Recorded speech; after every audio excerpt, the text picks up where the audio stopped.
Good evening and welcome to This Bloody Garden here on the Onyx Path Twitch channel. Before we begin, Vampire is a game of personal, political, and supernatural horror. This show may contain physical and psychological violence, intense social conflict, gaslighting, loss of character agency, and many others. Furthermore, as this is a game that focuses on the Bahari, extra care and consideration for gender identity and sexual orientation, both in and out of game, is of the utmost importance. If at any time you feel uncomfortable and need to step away, we understand and will be waiting with open arms for your return. We have discussed table consent and implement the standard red and yellow card consent system and will redirect and stop play if necessary. Now, before I jump into the normal opening spiel here with our kicking off our finale, go around the horn, we'll say hi, and everyone will get to do their little introductions, starting with Rose. Hi everyone, I'm Rose, and tonight I am playing, once again, Erica, the sexy dominatrix Ventru. And Sarah? Hello, my name is Sarah, and I'll be playing Doriana Ivory, the Toreador. And Sam? Hi, I'm Samantha McLarty, and I will be playing Minerva, the creepy Hakata. And Ben? My name is Ben, and I will be living as Mortimer Lambert, the paranoid ghoul. And we have our special cast member back once again for our finale. Up above me is Lex. Hi everyone, I'm Lex, and I am returning as Mother Wren, the very creepy Zemitze. And I'm Patrick, your storyteller, once again. Now let us begin the Season 1 finale here for This Bloody Garden. In times of strife, the Bahari find themselves stronger because of the bonds of sisterhood, the bonds of blood, the bonds of pain and loss. Part of the entire story surrounding the Dark Mother has to deal with these themes in great measure, ranging from her rejection from the Garden of Eden, from Cain and his childer slaughtering her and her creations, up into the modern nights, where we see gardens around the world springing forth, bringing love, rebirth, pain, and death wherever they sprout. St. Louis is no different. Mother Wren gathered these Laka, set them upon a task. They completed it, all in service to the Dark Mother. And now Mother Wren has received word from her sisters that the time is nigh. That her blood feud with Bishop Yehoshua, ranging all the way back to Europe, 200 years ago even, blood is now due. and the Church of Caine will be brought low this night. Now, Doriana was the one to reach out and let Mother Wren know, mission accomplished. We have the information that we need. Mother Wren decided, very well, prepare your garden for my arrival. Mother Wren, on the night that the Church of Caine is holding their ritual to empower one of their own,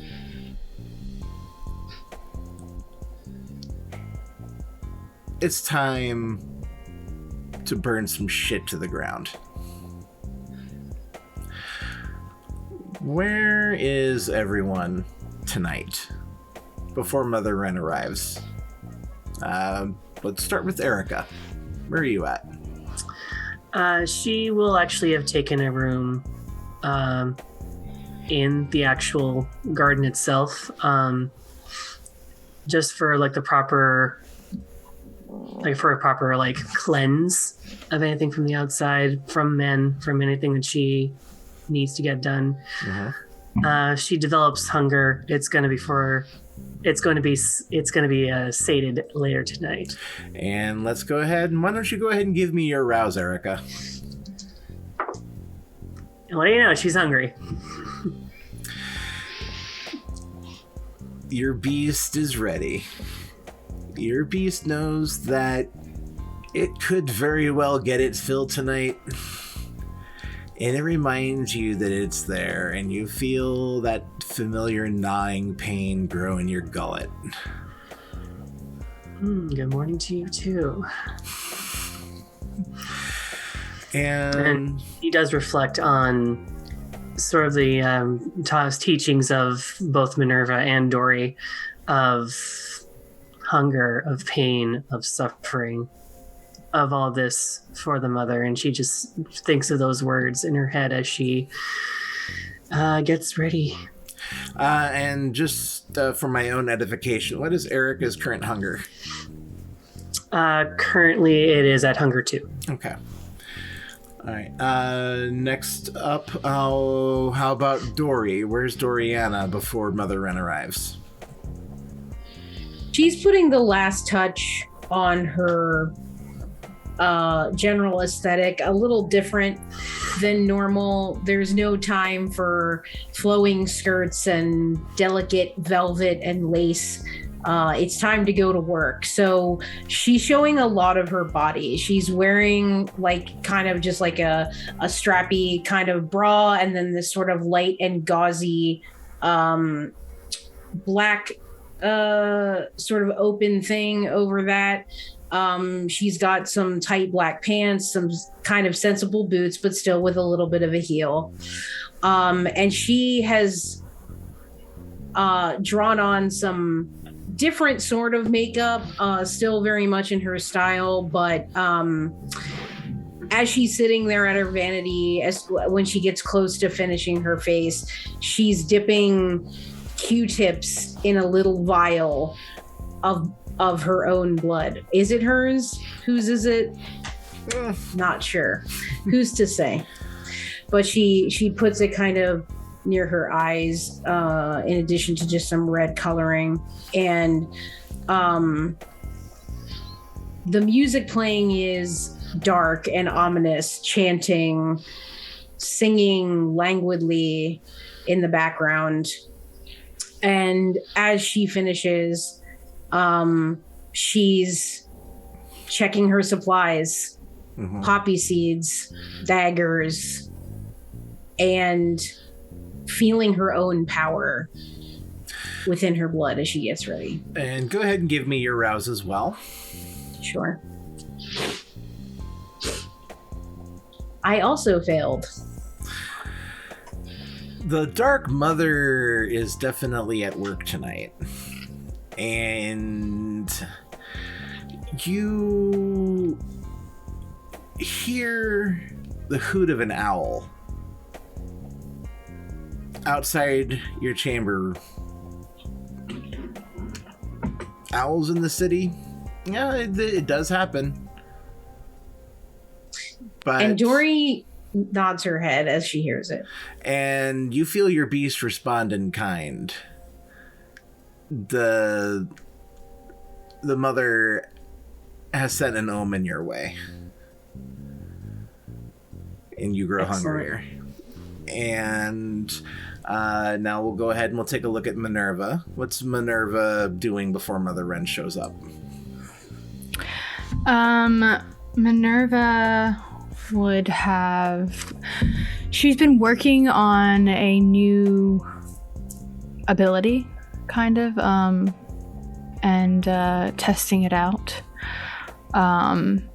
And so I say she would have been doing that with plans to go and give Christy more blood before Mother Wren arrives. Mm-hmm.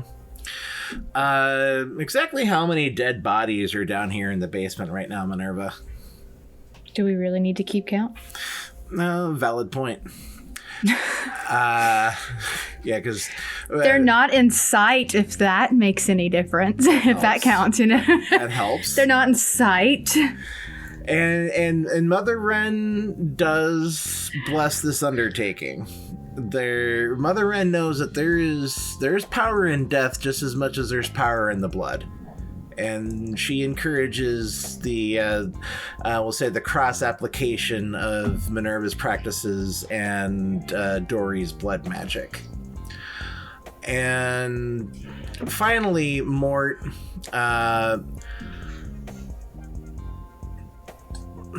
Christy had a pretty rough day.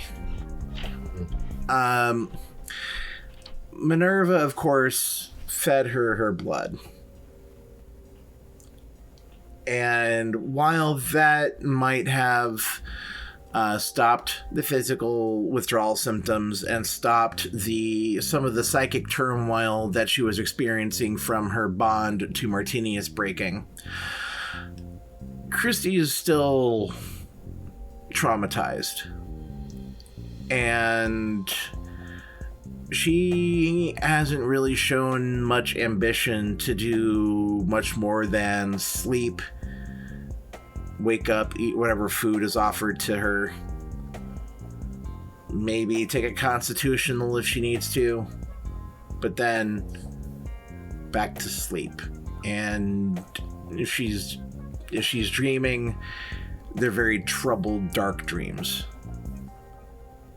But I mean, I try to help out. Yeah, I try to be available whenever she needs help. But frankly, in the way Mort sees this is like this withdrawal, for lack of a better term, is probably it's the cold turkey. It's good for her. Mm-hmm. So and this is an emotional cold turkey. Right. Yeah. Which is like I don't want to force. It's like I'm the guy you can lean on because that's totally disingenuous. I'm just here to help when help is needed. And to learn some lessons, as Dory was keen to point out the night before. Right. I mean, I'm not taking notes. I mean, but it's an object lesson. Right. It's experiencing what it is. And how much sleep did Mort get?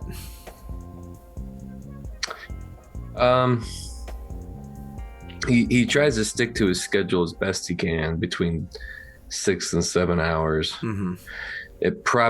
He would get up again early, around 4 o'clock or so, because of the pragmatic issues of knowing that Wren is coming to the garden. Mm-hmm. So making sure not only to keep the sanctity of the place and making sure we show proper reverence, but also like putting our best foot forward when she comes in. So making sure the place is clean, making sure things are out of sight or prominently displayed, making sure the car is gassed up, just. And whether or not Mort is ever going to get any actual validation for this extra work, that's whether or not that's important to you, that's up to you. But no, I mean, like I said, he's all in. It's like he's here because he loves Dory, and he he serves the other sisters of the garden, but truly it's like he's trying to find his way to Lilith as well.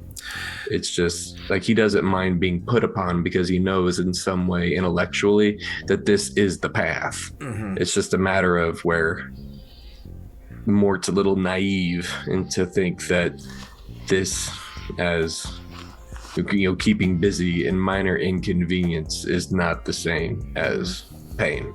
So that's something he will have to find out. Roll me a die, please.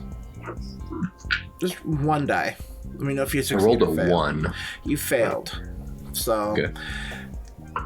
you're going through your mental checklist, making everything is good. You do know that Dory had instructed you to give her some time to get ready, and she was going to go over your outfit and presentation for Mother Wren. And as you think of Dory, you feel that burn in your stomach. You've been doing a lot of work supernaturally lately, and you know that it's probably not a bad idea to maybe see if Dory would be willing to grant you a small respite from the need, the hunger. You know what it is now at this point. But you go about your night and you would go to Dory's chamber. Okay. Do you knock? Do you just I knock on the door. Okay. Yeah. Okay. Come in. Hi. Hello, Mr. Story. Yes. Done. Yes, the come here. preparations have been made. We are to discuss my outfit for tonight. Yes. I have it all arranged. And she'll go in, I'm sure I have some kind of armoire in there. So I'll go in there and I'll take out this hanger. And it's this long jumpsuit, long sleeves, long pants. And it's got all of these geometric shapes that are not necessarily printed, but they're like sewn together, these different color blocks in these triangle shapes. So there's dark green, navy blue, deep purple, and then it's sort of the underneath is all black. And she takes it out and she sort of just like holds it next to you and she says, yes, I think this will please Mother Wren a bit outside of the box. Put it on. Okay. And Mort, you get changed right there in front of Dory. Absolutely. Nothing new.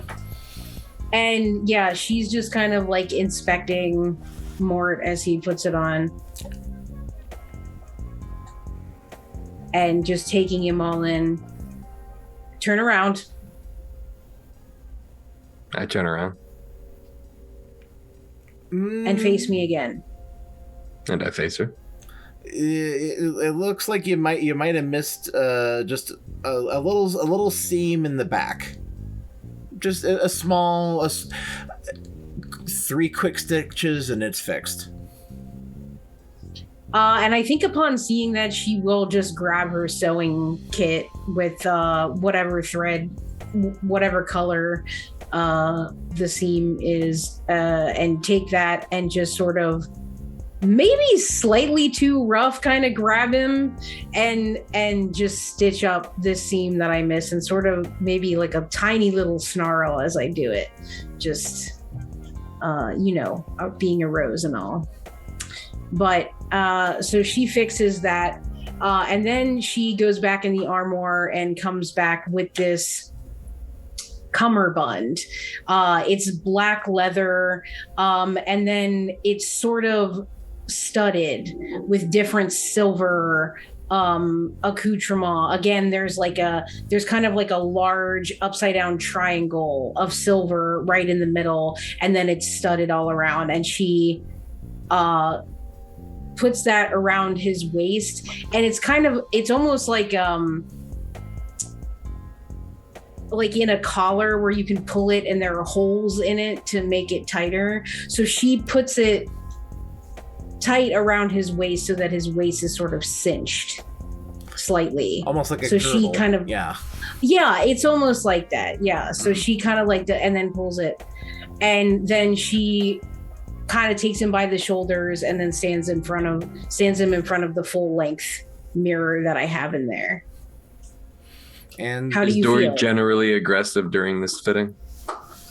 Yes, yeah, generally aggressive right now. Okay. Dory, are you feeling okay, love? And she pulls back on the girdle again. Yes. I want to succeed. I want blood. I have to let the rage in now so that it may come to a climax when we approach the church. And she probably looks away for a second and then maybe just like caresses his face. It's not personal. I've felt the tension and the hunger growing in you from our bond. And when we have a moment, I think it might help me most of all, but also both of us if we did have a night on the town. But I don't want to distract you from what has to happen tonight.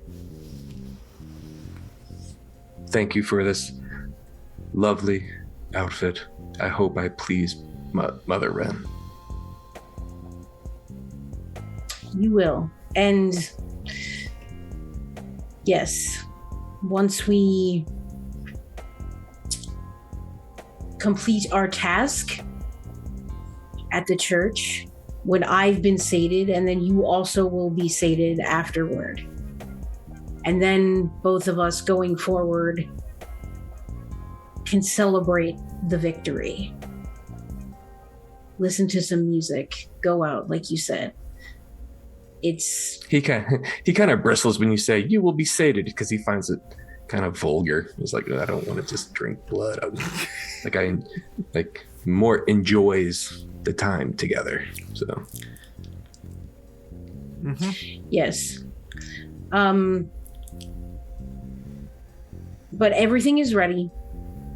You are ready. We all are. I just hope we can move as a cohesive unit in service to Lilith this night. You know how things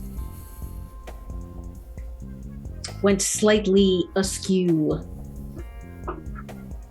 the other evening, and there can be no recklessness.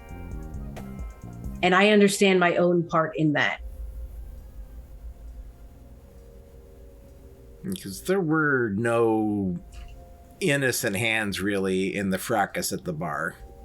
No. Everyone is slightly responsible for that situation going sideways. But the fact remains, it was mission accomplished. You got the information you needed. And the immediate fallout was taken care of. Mort was in the right place at the right time. And Dory, you know that you've made a good choice in your ghoul. Even beyond his spiritual pliableness, he's a legitimately decent guy when you get down to it. And I think that's probably what appealed to her initially about Mort, that amongst his artistic talents as well. Mm-hmm. You recognize the softness to him that you wouldn't normally find in we'll say someone in Mort's line of work. Usually the artsy types, there's always way too much ego involved. But Mort doesn't seem to let that be the case. And whether or not they're actually going to be able to find their moment of respite afterwards remains to be seen. Now, before our scene ends, yeah, I want to make sure Dory gets back to that headspace after that talk. Yes, so go ahead. I'm gonna say thank you for your time, and as I get to the end, I was like, Dory, they need you to be a bad motherfucker tonight, so you better get that shit going. And he walks out. And she definitely has a good laugh as he walks out, and she's sort of adjusting her clothes. There is some lightness there. And so before Mother Wren arrives, we could say that Erica, you've been in the lounge for a little while. You don't have a ghoul to care for. You don't have any grandiose, occult, mystical plans and designs like your other sister does. So you're down here, you're reflecting on your space and your involvement in the garden. And you don't hear Minerva enter the lounge so much as you feel Minerva enter the lounge. There's always that weird coldness that your beast always responds to. Minerva's a vampire, but you don't know the exact particulars, but there's something different about her, and you've never been able to really put two and two together. You don't know all of the details about Minerva, but you know whenever she's near. And Minerva, you see Erica lounging on the couch. She was checking her nails. She seems very cool, calm, and collected for the work that's to come. What's going through Minerva's mind right now, seeing Erica relax like this?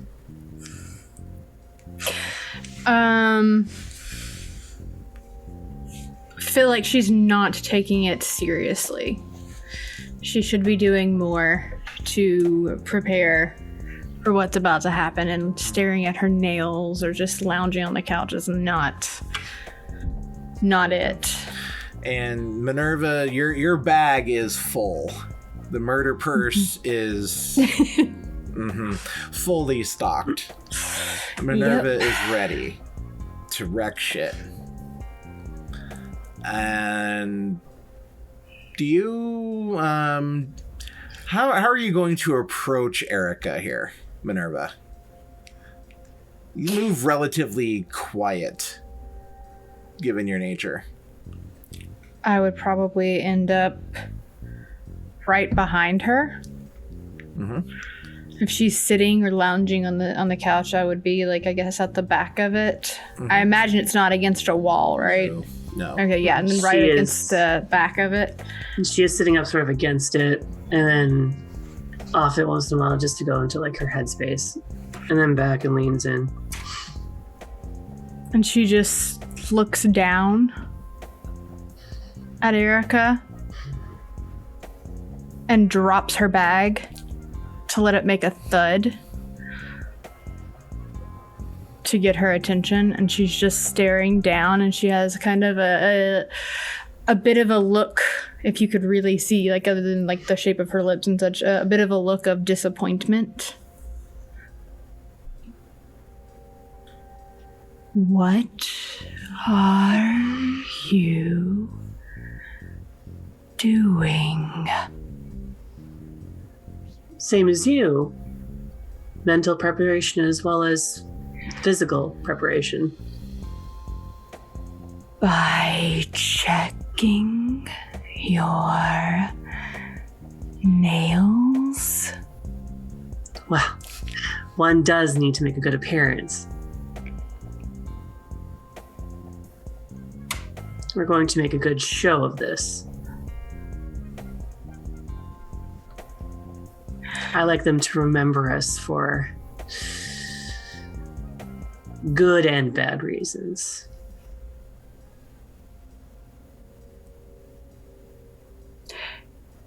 Do more. And then she's just going to pick her bag up and continue on. And that's when Mother Wren arrives. Dory and Mort, you've joined Minerva and Erica down in the lounge. I would probably say Mother Wren has both mundane and supernatural ways to get to the garden. But she does eventually knock on the front door. And it's 3 stern knock, knock, knock. Mort, she's arrived. I will buttle her in, so. And so Mother Wren Mort opens the door, and you can see the splash of color through the glass. And he opens the door, and you see that Doriana has put forth the effort to do as you've instructed, and you notice that leather cummerbund / girdle definitely accentuates certain parts of his body that might be aesthetically pleasing to Mother Wren. But Dory seems to have done a pretty good job. So Mother Wren makes a big showing of looking him from the feet up and then back down before flicking her eyes back up to his face. Mother Wren, welcome to our garden. Thank you. I see that your domitress has taken my advice to heart. You look pleasing to the eye tonight. She has honored me. Good. You may escort me in. Please follow. Or I will. Whatever's the most correct way, yeah. Yeah.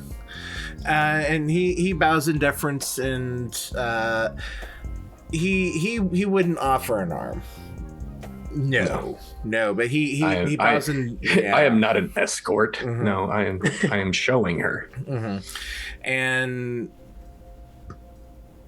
Mother Wren, you see the garden that you have grown here gathered in front of you.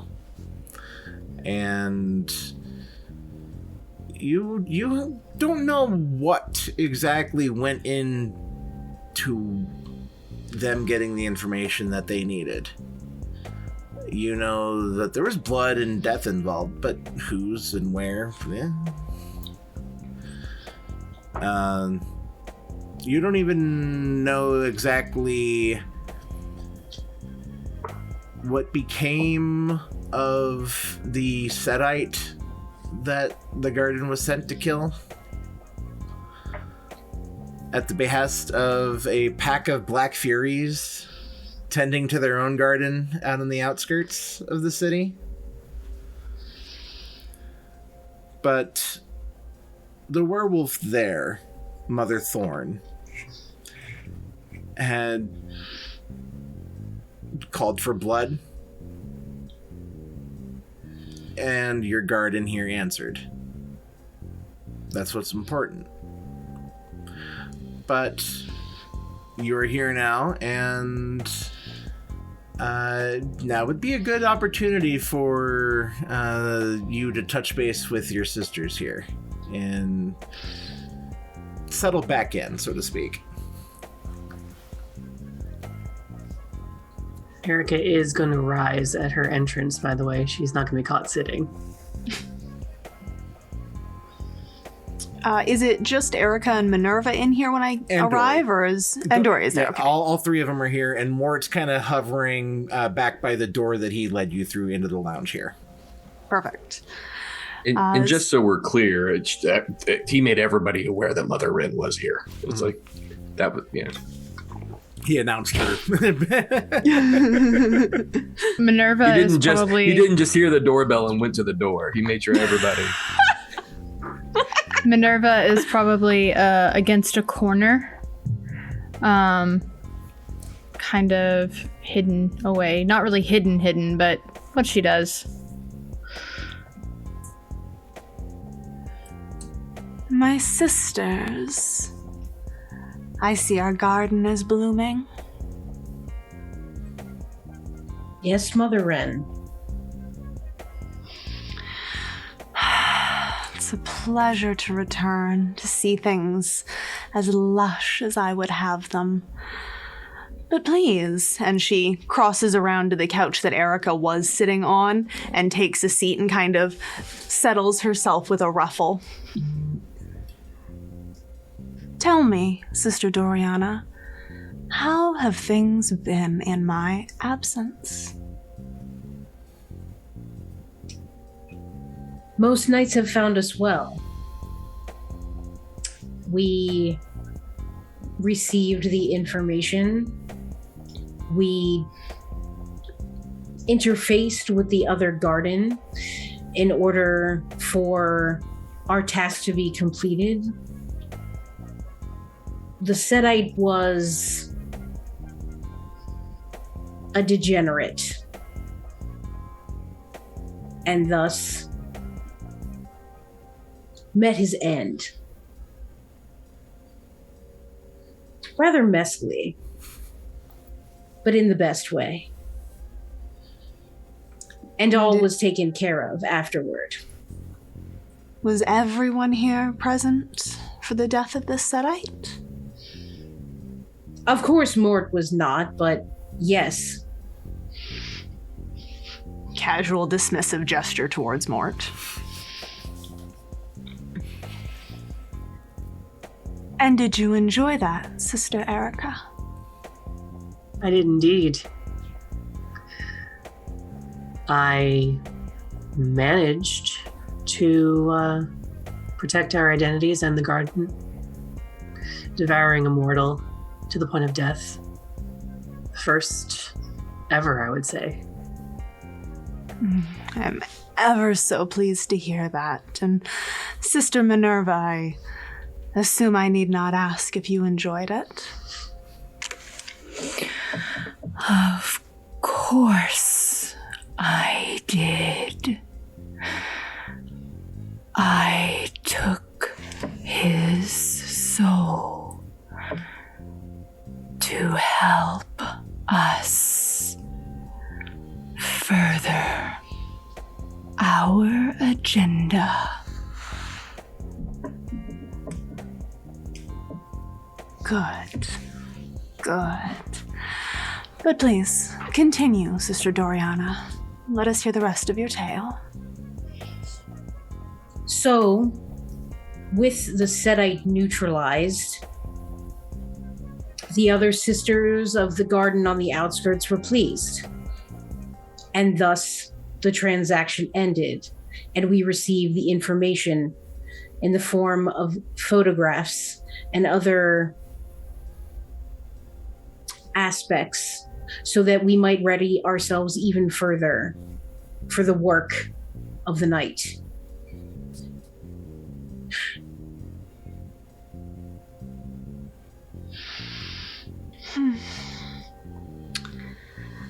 And what is our plan this evening, my sisters? And Doriana really, as time is going on here in the night, she just almost like starts to look more monstrous, more predatory, wider smiles, fangs on show, kind of moving languidly, definitely kind of sidled up to Erica when Erica was talking about her first kill.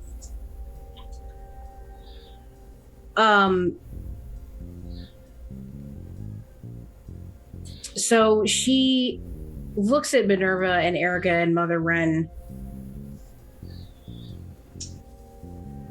They're going to prepare a ritual. So, do we come in aflame with the power of the Dark Mother and raise the church? Do we enter like the serpent, quiet, along the grasses in the dark, to strike at the heart when the moment is right?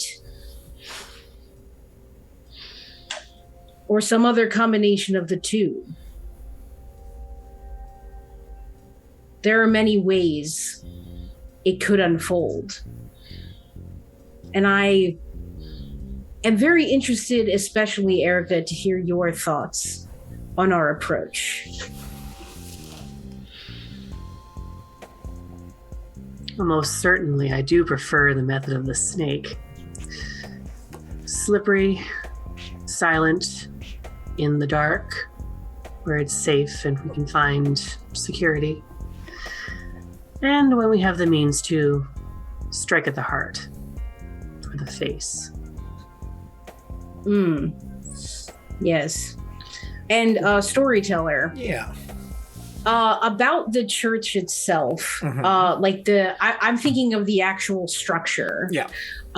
So is this in the city on? Okay, so it's kind of all right. And it'll be kind of the dead of night, and assuming they'll be inside the church. Okay. Yep. Did we get, based on the pictures and some of the other information in the packet that we got from the Black Furies? Yeah. Is that, do we know about all the exits and entrances and things like that? Or yeah, because you would have had 3 days worth of downtime to kind of scout the location out, send Mort during the day to scout the location out. Yeah, so they're you know that the church itself has and I actually misspoke last session. The church has actually been abandoned since 2015, I believe. It's 2015 or 2008. There's 2 different churches using the same name, and they both are closed. But the one that I had in mind here, though, it did close, and the there's the front entrance. There were, at one point in time, you can see there was the more built on over time. There's an admin wing kind of off to the back. The rectory where the priest would have lived is also built on to the side of the church. So there's multiple ways in and out of this place. Now, any nighttime surveillance, you would have seen that if there were any Church of Caine members present, there were usually 2 armed individuals out front. No one has actually probed any deeper than just the periphery neighborhood. There are usually some sort of sentries present whenever there are kindred present. Now, the neighborhood itself, you could get away with a little shock and awe, at least initially. Now, this is a historic building, and that's not to say a little bit of destruction wouldn't, it might get the point across.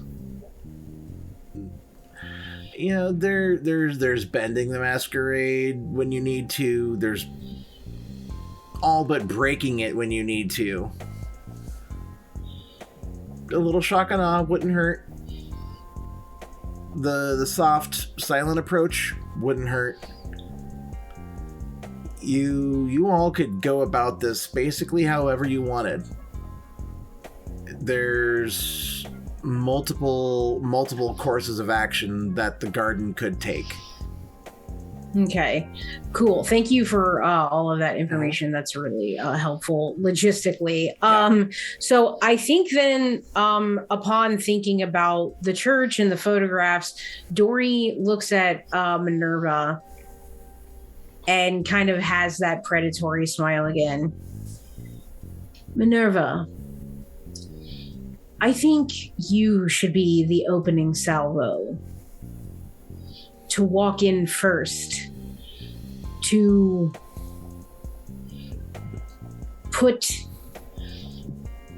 the deep, visceral fear into the sentries.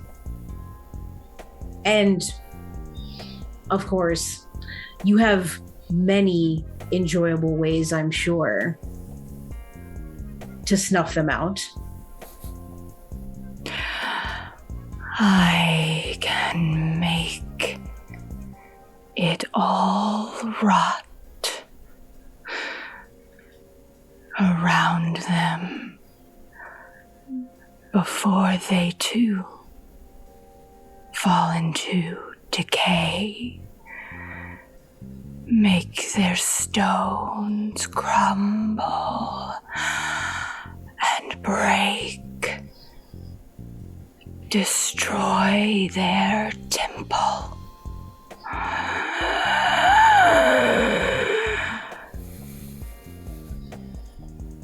I love that. Precisely.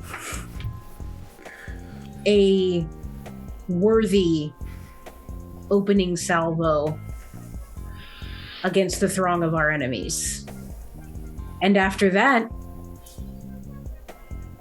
we adapt to whomever and whatever is inside, clear it out, and then rain as much destruction as we think is necessary for them to learn the Dark Mother's lesson. How we go about that, we should be creative.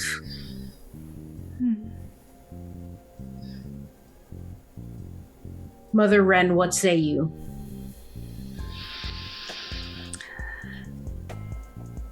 I quite like this plan. Minerva's sweet words have won me over for this opening salvo, as you put it.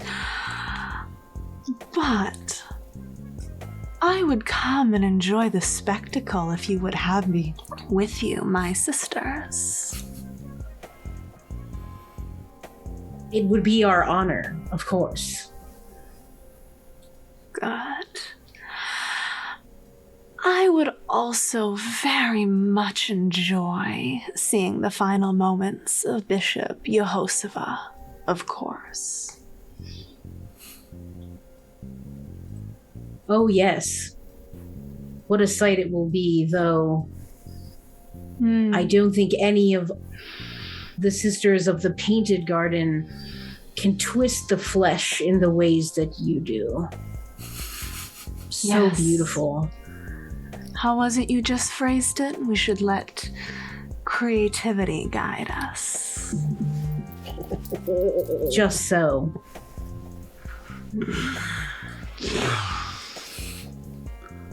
I look forward to this evening, my sisters. But first, each of you should return to your private rooms. The time for planning has passed. Now is the moment for personal reflection, I would have each of you take your time. Speak to the voices inside of you. Speak to those dark hearts I know you hold tight. A personal sacrifice to Lilith. That is what will lead us to victory here. Yes, my sisters? Yes, Mother. Of course. As you wish, Mother. Good. Then go. I will be ready when you are. And so the sisters depart to their chambers. Now, Mort, you haven't really been given too much instruction here, and Mother Wren hasn't dismissed you yet. Nope. So, Mort, you're basically stuck here, attending to Mother Wren until she releases you. Mother Wren, what's your intention with Mort here? Are you gonna send him off on his merry way, or? Yeah, I'm gonna not dismiss him for just long enough that it's going to seem like I'm not going to. And then with another of those kind of waves over her shoulder. You should attend to your mistress. And so Mort departs. I'm gonna go and I'm gonna see what our three Laka here are doing. Now there's always time, especially when you rise, for the personal reflection upon your beast urges. Sometimes that reflection, you have no choice in the matter. The beast comes. But you all know that your devotion to the Dark Mother helps temper that dark heart. That Mother Wren was right. All three of you know that your beast is a part of you, and there's no getting rid of it. But the Mother's there to guide you along the way. Now, I had earlier kind of asked our ladies something that they would thank the Dark Mother for, and what they hope to achieve tonight when they complete their task. And Mother Wren has also asked for some sort of personal sacrifice, something not vitally important, not crippling, but a small personal effect that needs to be given up to the Dark Mother. And you all have your own personal altars, your own personal sacred spaces in your private chambers. Erica, you're relatively new, but you still have... You're not as, we'll say, settled in as Minerva and Wren are. I mean, Minerva and Dory are. So we'll go ahead and we'll start with Dory. And what are you going to be sacrificing to the Dark Mother tonight? Sure. So going back to what you said about what we're thankful to Lilith for, and Dory is thankful for the Sisters of the Garden. She spent many, many mortal and kindred years alone, without love, without companionship, and when it did enter her life, it was toxic and degraded her. And so she thanks Lilith, and she makes an individual sacrifice for each of the Sisters of the Garden, for Erica, and Dory is sort of standing over her altar, and she's laid out these different sacrifices on a cloth. And first, she takes a string of pearls, hundreds of years old. She wore them in her old act all the way back in the 1920s. And she's kept them shining, but the wear is there.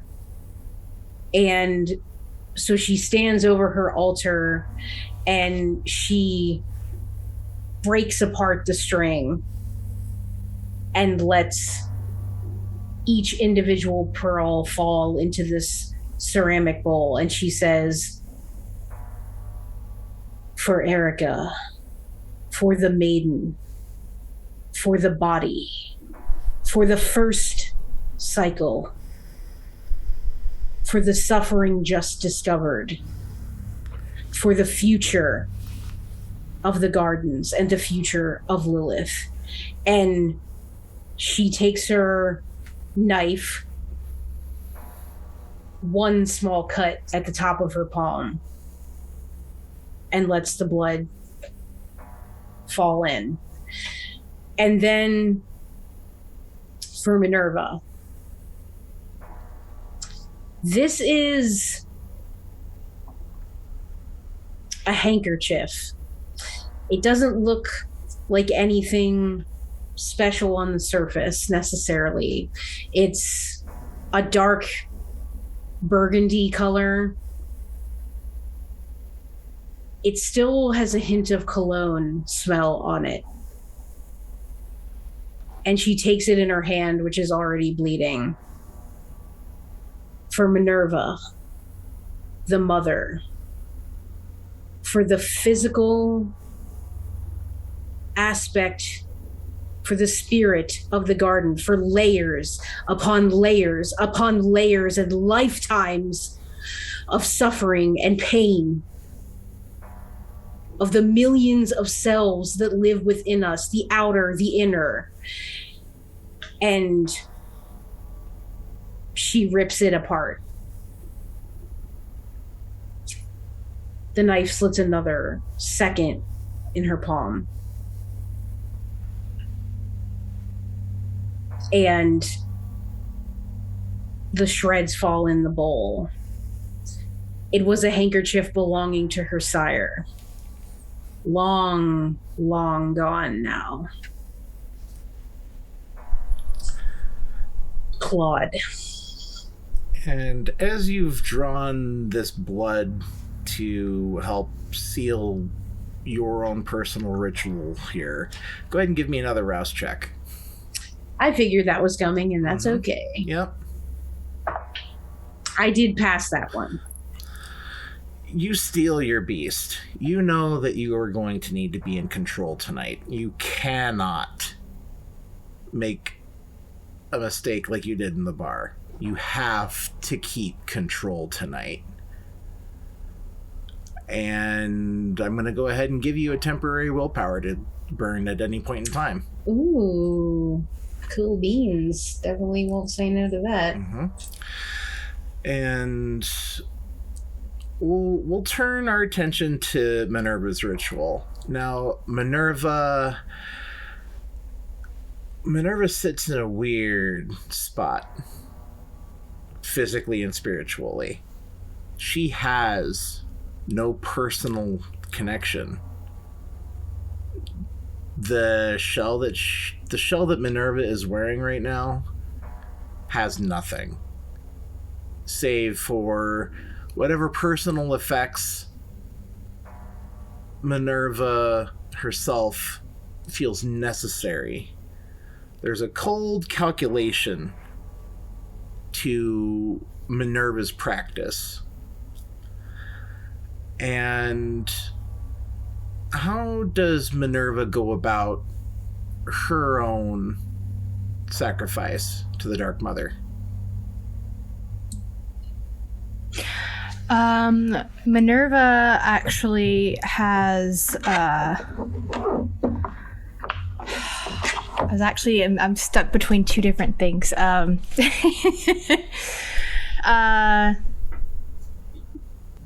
Yeah. So Minerva use both. Use both. You can actually mirror what Dory did here. One for Dory and one for Erica. If you have to, use both. Okay. So, interesting enough, one would fit perfect for Dory considering what she just did. Yeah. So, one essentially is it is a necklace that was hers in her former life. A gift from the sire. And that is the first thing that she is going to sacrifice for in Dory's name. And she has a kind of a concoction. It is black and it's thick like tar. And she drops it in there and it starts to sizzle.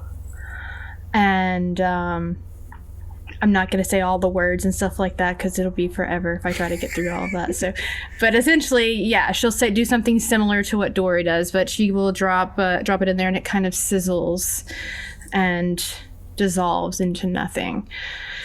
And then the next that she is going to be doing is she is going to shed her mask because it is done hiding. She has finished hiding, and it's time to shed the old life and become new. And that is what she is doing. And so she puts it into the bowl and lets it kind of dissolve out. And then she takes the concoction and pours it into a little vial and seals it away. And then she puts it into one of the shadowy corners of her little torture basement. And if anybody was able to hear it, you would hear probably some kind of something scurrying about, and then silence. And you also need to make a rouse check to complete your ritual. Yep. I'm good. Okay. You hear a long dead voice in your head. Long dead. The oldest voice you know, belonging to the founder. The oldest voice that was silenced at the fangs of a pig. You give of yourself freely, and it is good. Consider this my blessing, and depart. Bring forth sacrifices to the land of the dead, in my name as well. And Minerva, I'm going to go ahead and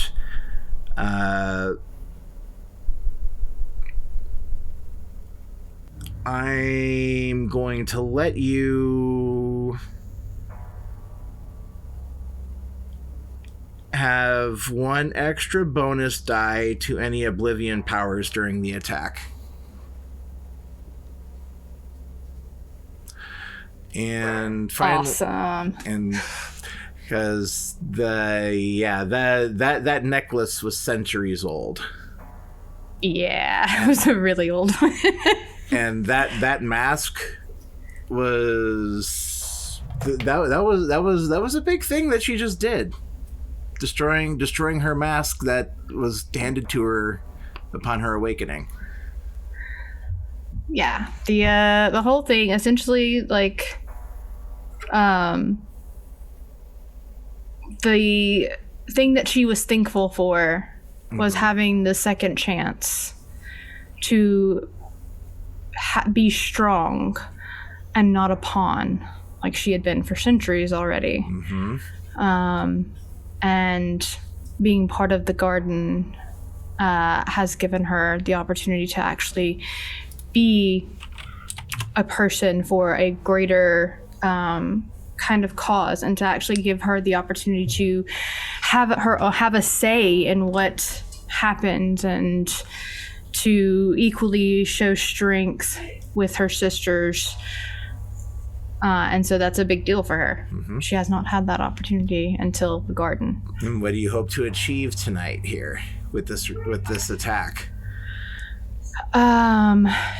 She hopes to achieve a closeness, to solidify what they are building, and the sisterhood that she has with them, for them to be standing, all of them together in battle, essentially, against those that would, aim to harm them all, aim to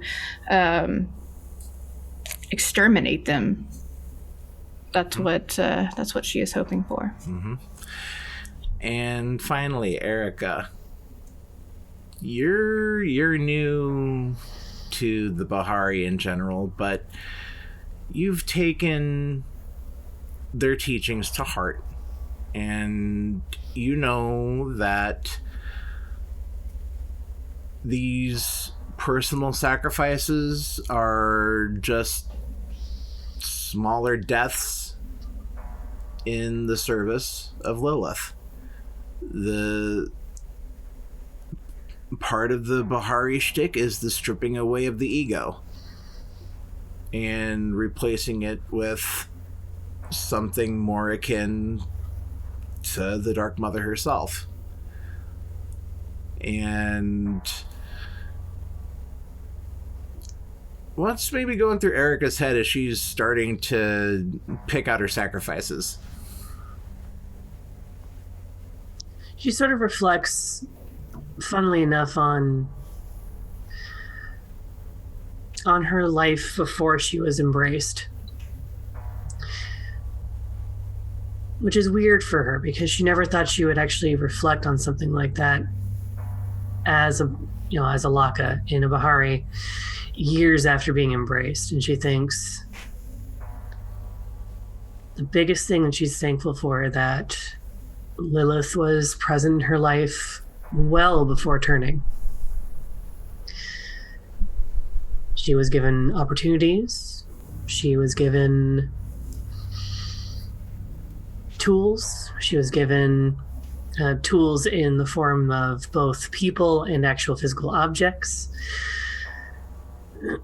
She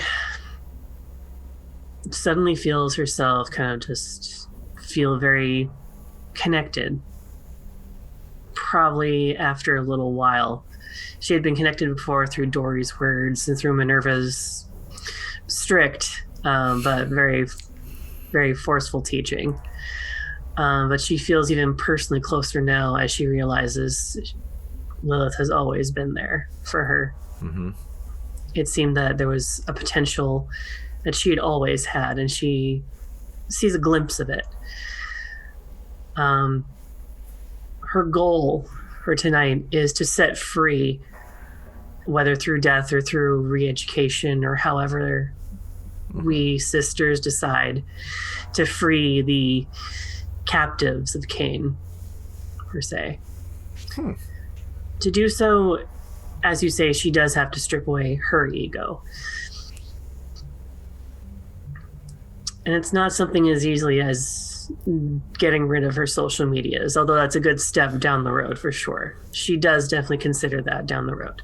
However, for tonight, specifically, there is a pewter sort of like chalice that she sees as a vessel, as a container. Chalice itself is also a representation of womanhood as well. And she places that sort of on her vanity, and she declares sort of like this is her new altar.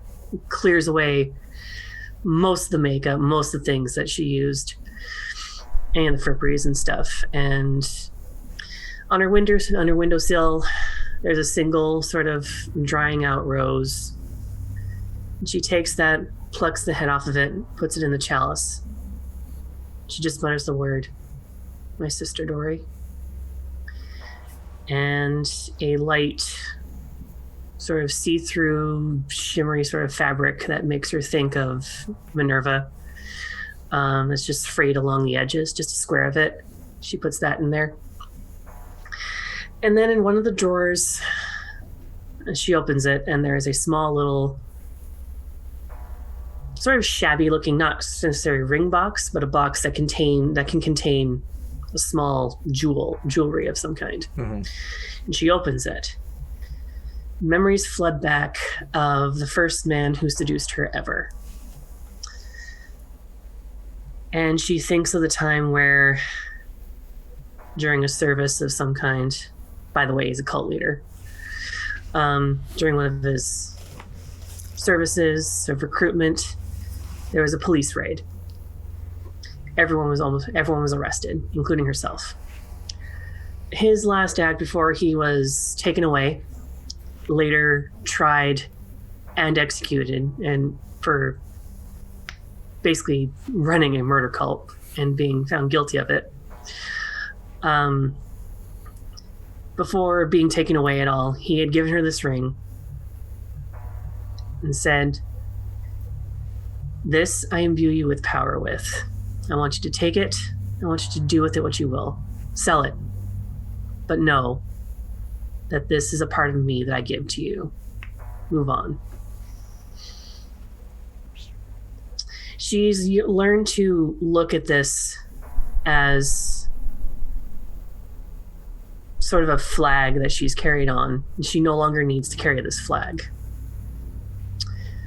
And she, being an old house, she lifts up the thing, the window, I should say. Mm-hmm. I assume her room sort of looks out over the street. Yep. It's going to look at it one last time and says, "You no longer have power over me. And I no longer need you." She hucks it as far as she can over the street. I really like that. That was cool shit. Go ahead and roll your rouse to seal the ritual.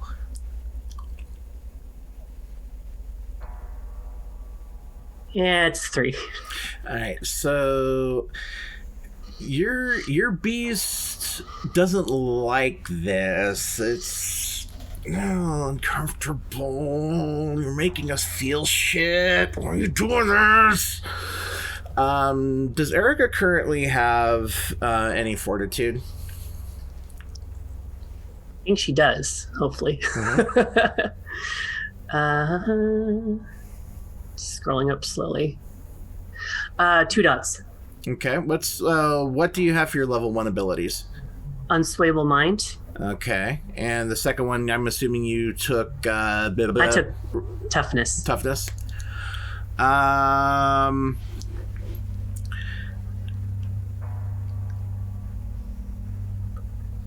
This is going to be important later. Your unswayable mind is going to give you a +4 to resist instead of +2 for dominate and presence. So resisting those? Yes. Okay.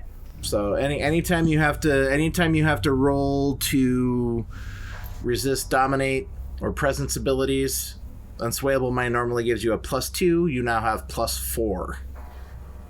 So there you go. The rituals have been completed. Mother Wren is not riding into battle in a fucking minivan. That's not happening. Mother Wren has made some arrangements, and an inconspicuous black SUV has been dropped off in the front of the painted garden.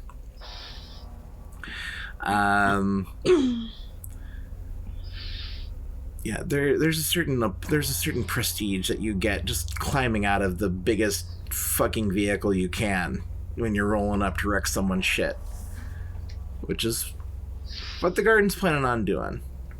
So, Mort,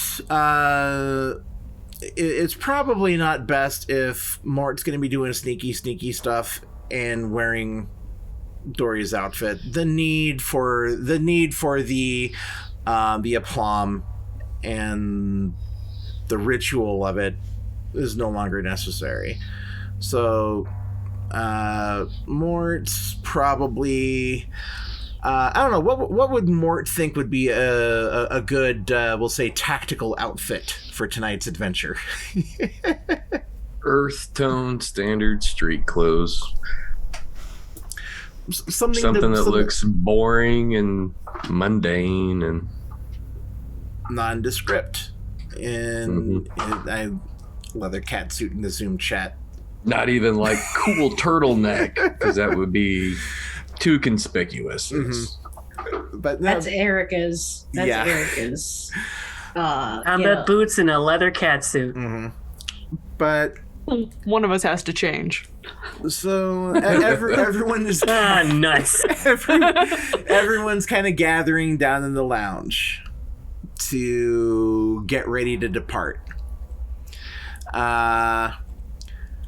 We'll go ahead and we'll have one last little scene here before intermission, and then we're gonna pick up with the crap. So have at it, ladies and Ben. One last scene. I will say this is going to be the first time any of you have seen her without a mask on. And the bloodline that she belongs to is called the Harbingers of Skulls. And yes, her face is very skeletal. Her skin is pulled back. It is very, yeah, she cannot blend in just like a Nosferatu. Do I need to roll for terror or anything? No. Not mechanically. No. So this is the first time he's seen Minerva sans mask. So I think that Dory, upon seeing Minerva and when she enters, I think Dory actually doesn't like make some kind of big to-do about it, and sort of she'll look at her face, maybe her eyes kind of widen slightly, but then she just gives like this deep like nod of acknowledgement and doesn't make like a fuss over it and doesn't say anything, but just kind of this deep like telepathic sense of respect to Minerva. And she goes over to Erica and takes her hand and just squeezes it gently. I can't wait to see what you're going to do tonight. I can't wait to see what we all do tonight. And she's going to press her forehead into Dory's hand in just reverence and gratitude, and about as deeply as Doriana did. After she's done with Doriana, she's going to turn to Minerva, look at her, have that look like she, as Minerva probably recognizes, oh, she's gonna say something, surprises her when she doesn't, and bows deep, or if not deeper than Doriana, in complete and utter gratitude and obedience. Minerva will nod at both, will give them both each a nod. And go ahead. Mother Wren rises from her elder's stillness on the couch and comes over to Minerva and takes her by the chin in her clawed fingers, her taloned fingers. Such power. Such beauty in your power. Sister Minerva, this is glorious. And also gives her not a deep nod, but a nod. And Minerva will respond and say, Thank you, Mother Wren.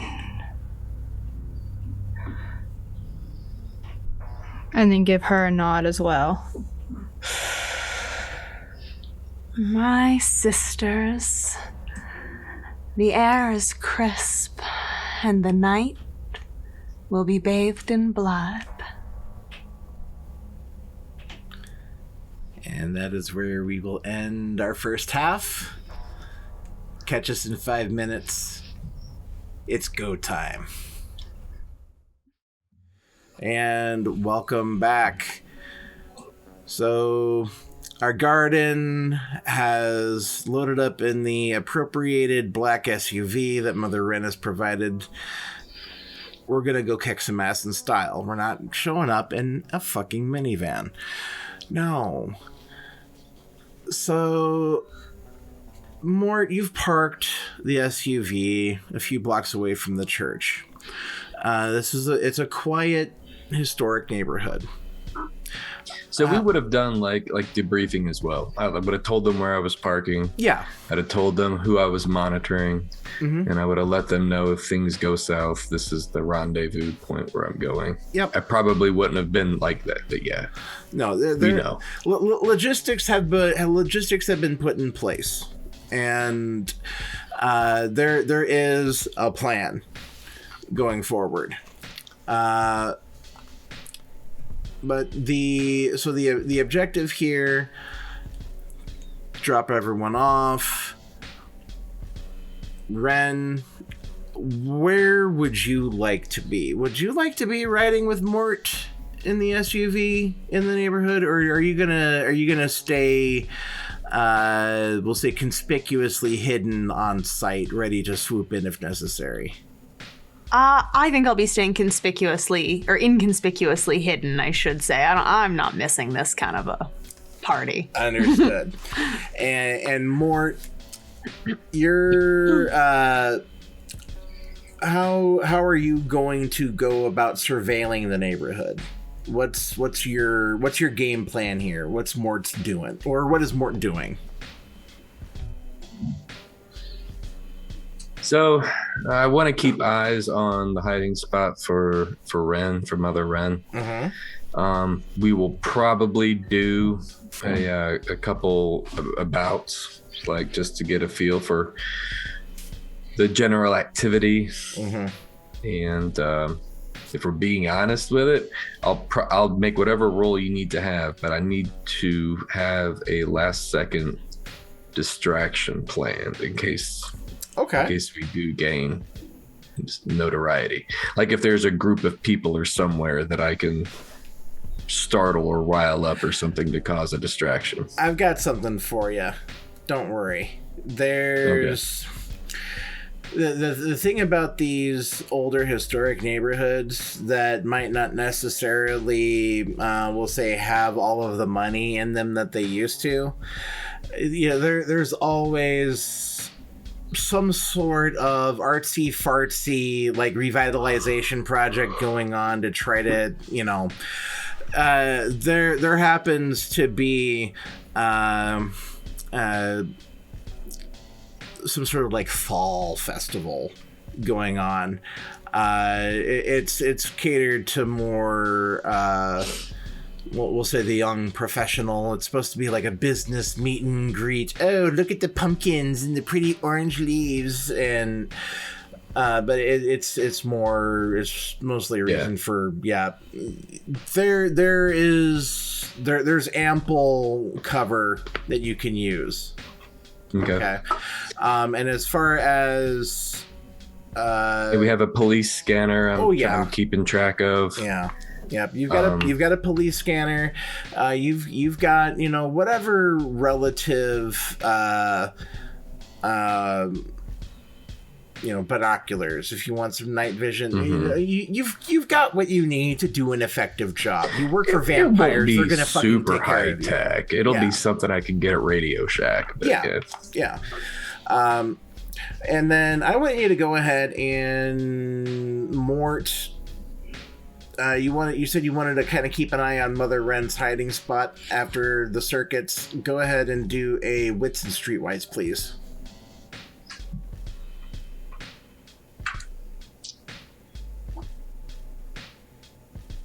Okay. You've fallen right into my trap. Oh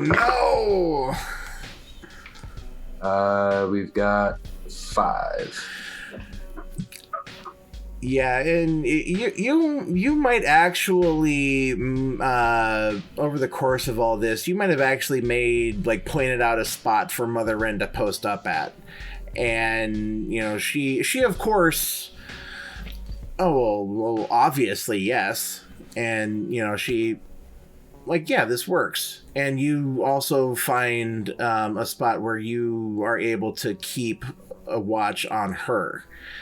So Mother Wren is watching her budding, blooming garden at work, and you are making sure that Mother Wren is safe. Mother Wren, is a formidable vampire, but redundancy is always important in dangerous times like this. And in a scale of 1 to 10 in terms of gentrification of the neighborhood, where are we at? The money's not in the neighborhood right now, so a 5. Okay, that's not bad. Yeah. But I'll still keep an eye out to make sure nobody's coming up on my 6. Mm-hmm. All right, now, as far as the battle plan for the Laka goes, I know Minerva was going to be the opening salvo. Some description here for the church. This is the most activity that you all have seen around here, and obviously there's a ritual afoot.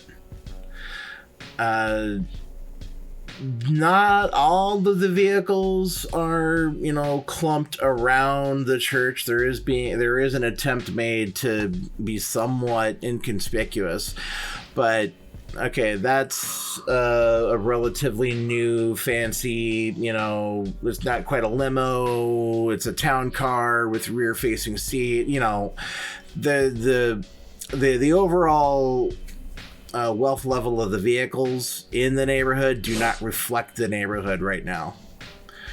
And you all do know, of course, that the local Camarilla is very intertwined with the Church of Caine. There are 4 sentries out front. At least you think they're to a general passerby. You think they might actually be a group of priests out front, except for the fact that one of them is carrying some sort of weapon on them, just by how they carry themselves. And as far as Minerva attacking the front, we've got that situated. Erica, what was your agenda here? What were you planning on doing with this?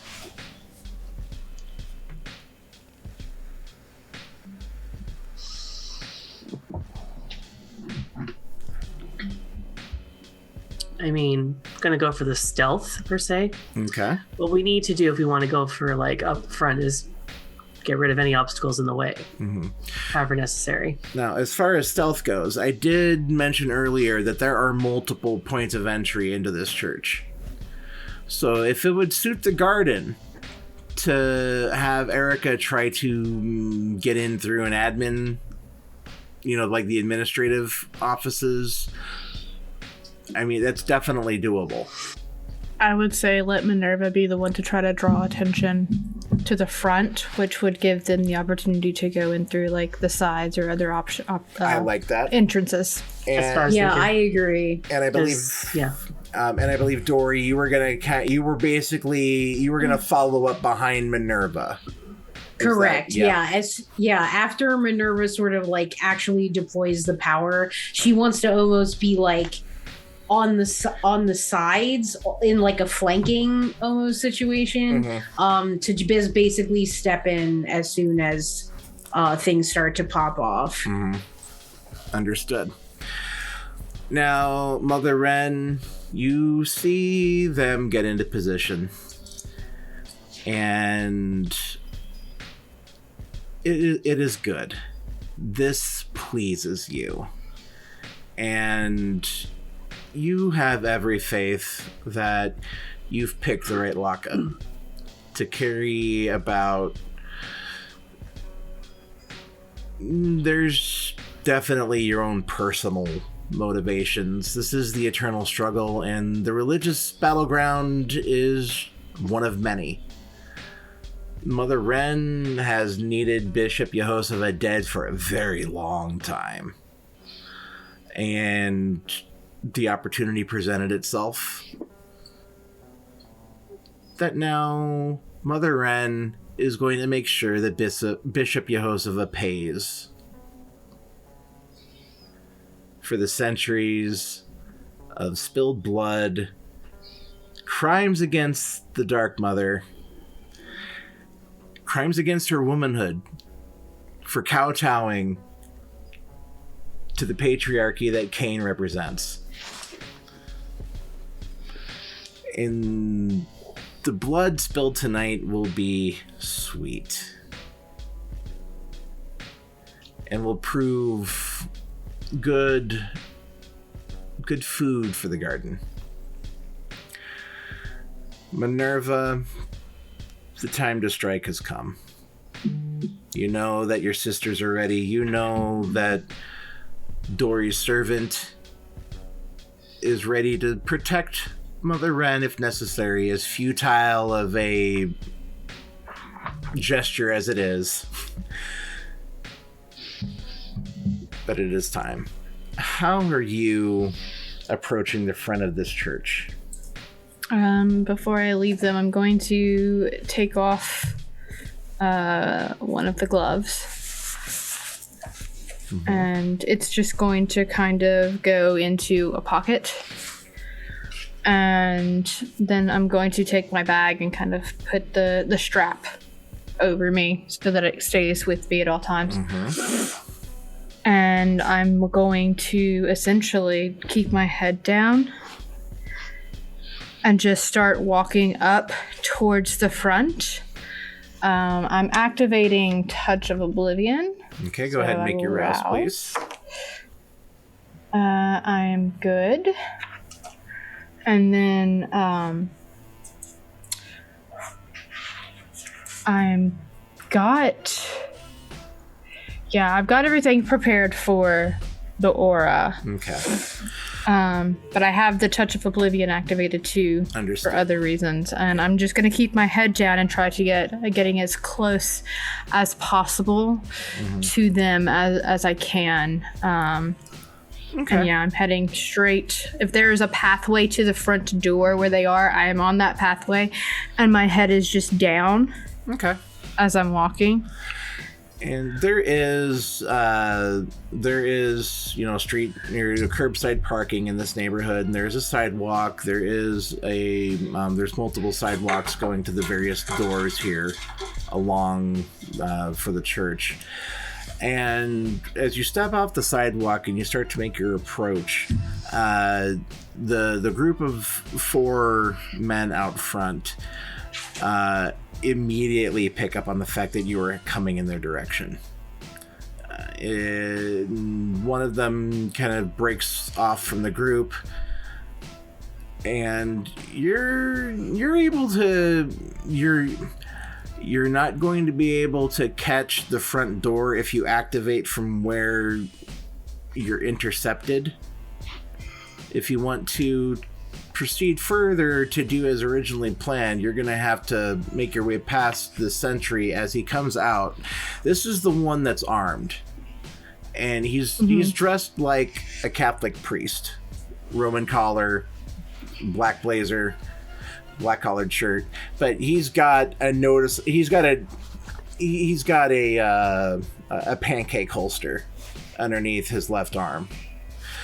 We're closed for the night. It's a private baptism, ma'am. I'm sorry, we can't allow you in. I keep going. Are they both coming towards me? Like, are they both meeting me? It's a group of 4 out front tonight. But it's the one who is clearly, at least visibly armed to anyone who wants to look. He has stepped forward from the group, and he's stopped you to where, or at least he's coming physically to stop you. He's got his hand up.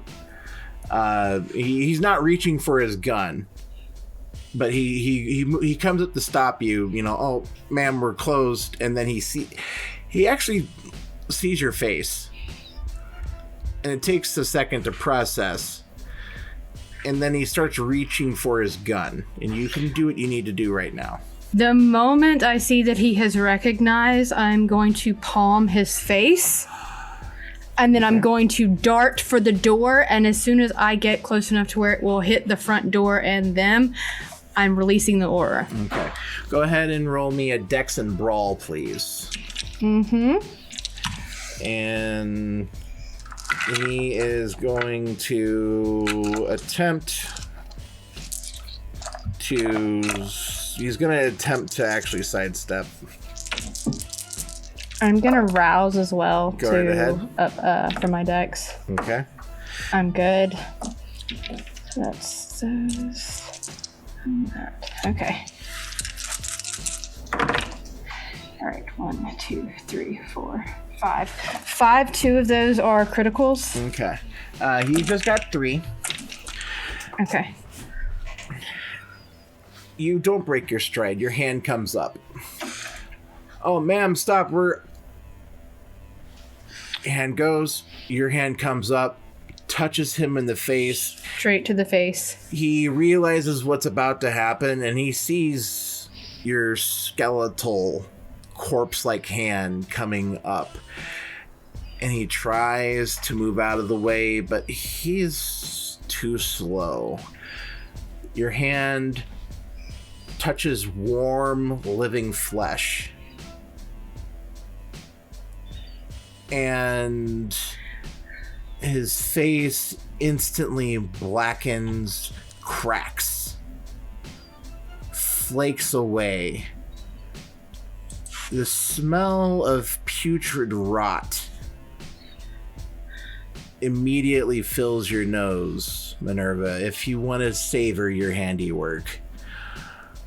I don't have time to savor. I'm literally face palming and pushing out of my way and continuing forward. Like I am moving to get to where I need to be to catch the door and them. Mm-hmm. And as soon as I'm there, like I'm just going to stand. I'm just going to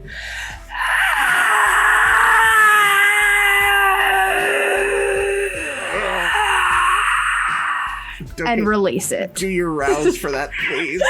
Sorry. That was so good. Sorry. Though. That was so good, though. I do get hungrier on that one.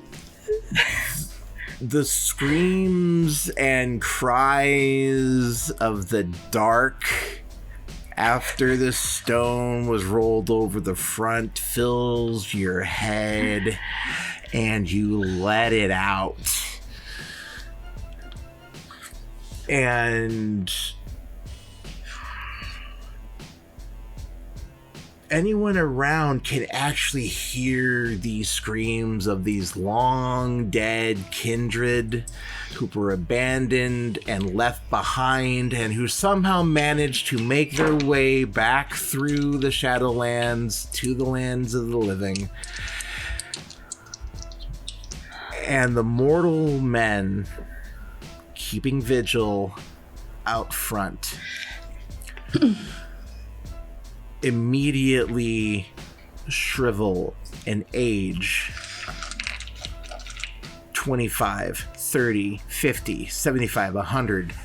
Dust. The greenery out front shrivels, blackens, turns to ash in the night wind.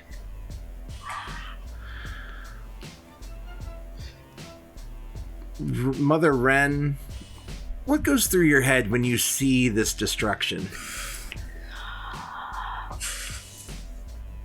joy, lust, pride, the knowledge that I picked the right people for this garden and for this task, and just savoring of this moment.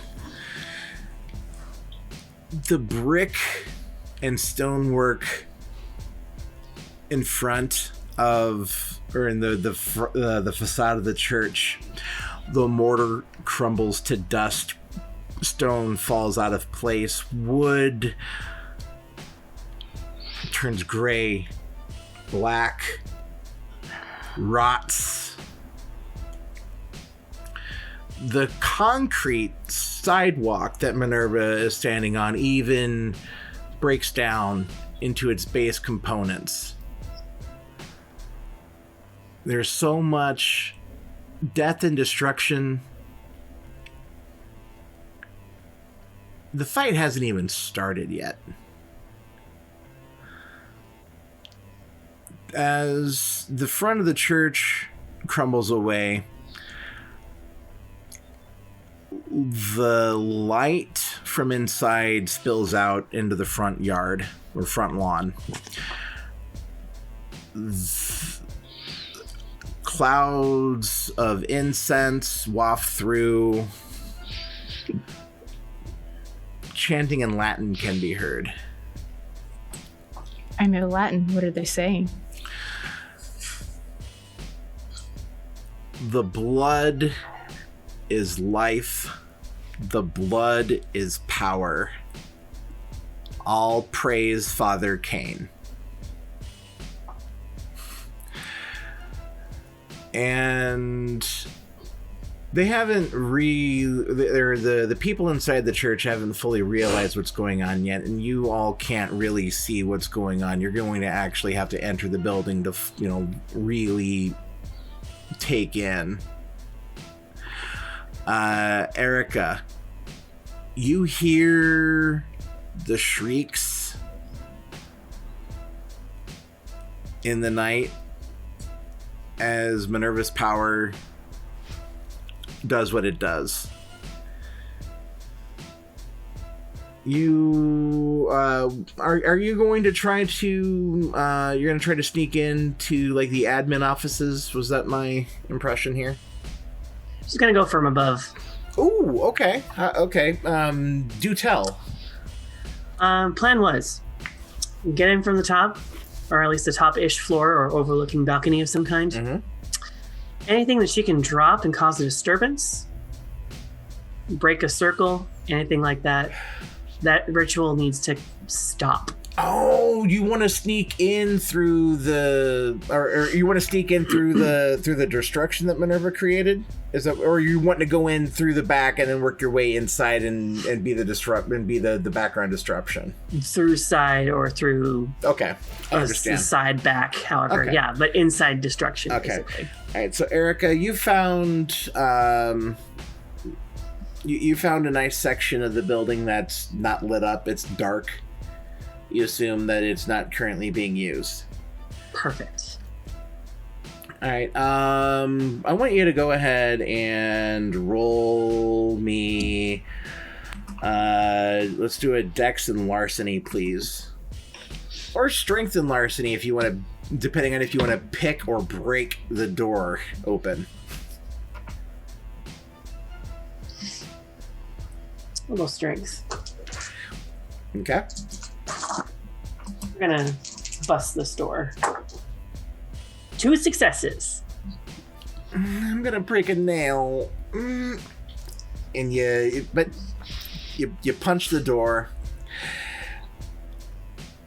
You definitely are able, or you've gained entry. The door busts out of its frame, or at least enough to where you can get in. That wasn't the quietest though, but you're counting on whatever sick hell that Minerva has just unleashed to kind of cover up the noise. It was pretty sick. Yes, it was. You enter into the admin offices here. It's very cold, and the reason why it is so dark in here is because the abyss is filling this section of the building. I mean, Bishop Jehoshaphat is a Lazombra after all. And you can't see a thing past the door.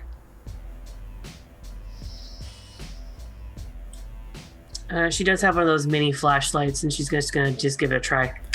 Nope.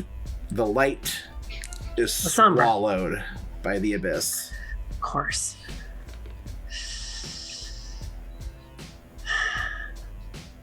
Fuck it, we're going in. Oh, it's cold. You don't have to breathe, though. So thankfully...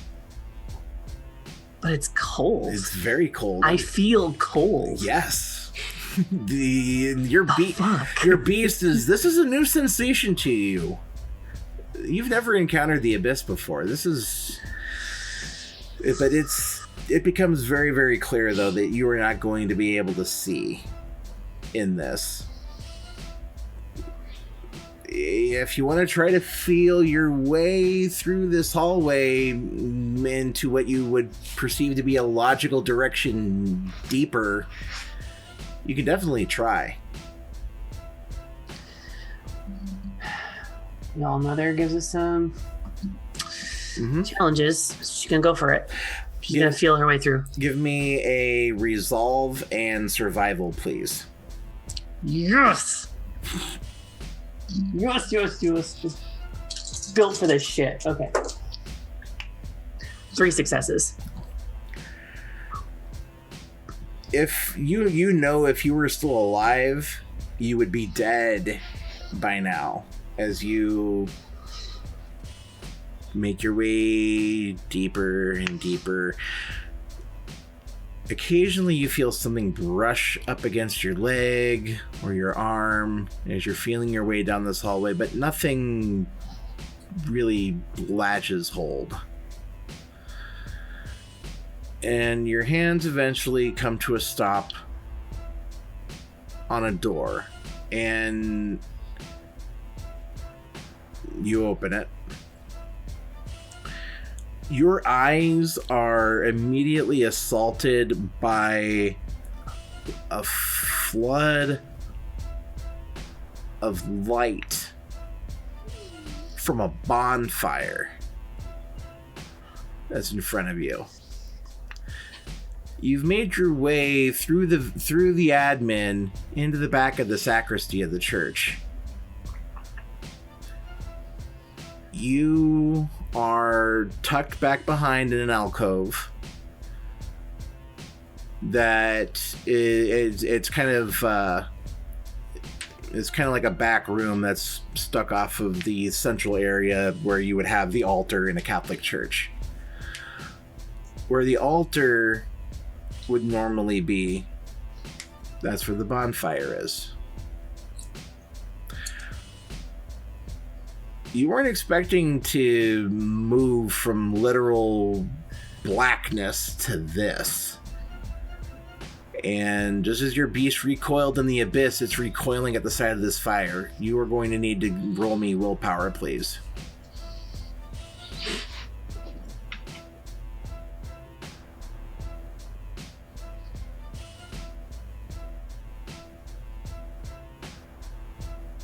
Right. Give him strength. 4 successes. Oh. There's being a Laka, and then there's being a Ventru, goddammit. You are still a Ventru in your heart. You are not going to run from this, and you are able to hold your ground. You are, as far as you know, unseen in your position. And now we are going to turn back over to Minerva and Dory. The front of the church is gone. You were, I'm assuming, going to want to enter. Yeah, as soon as that's over, I probably didn't even stop. Like, I probably saw them all decaying like that and just continued my way through, stepping over the bits of rubble that are becoming the church as it is decaying. The front of it is decaying away. And I'm going straight in. I'm going towards that chanting noise. Okay. You make you enter the vestibule, and you can see the full interior of the church from where you're at. There's the bonfire as I described, in the place where the altar would be. And the church itself is full of kindred. There's at least 20 in this building.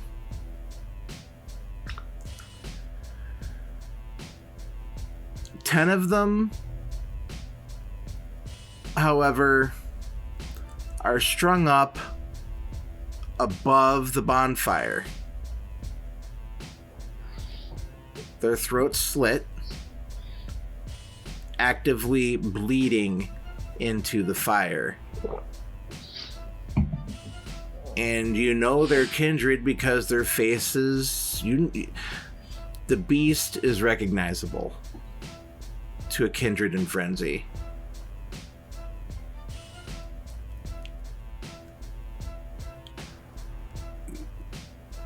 You see a woman standing at the front of the church. She is dressed in what would appear to be a Catholic cardinal outfit, but it's more black than red. And she is standing at the front, her arms outstretched over the gathered kindred. Kneeling at her feet in what appears to be prayer is another kindred. He's dressed in a simple white cassock that you would, like an altar server would wear in a Catholic church. Dory, you are coming up right behind Minerva, and so you can see this as well. And you may or may not almost stumble over one of the putrefying bodies in the yard. And you do give yourself a moment to take in your sister's handiwork.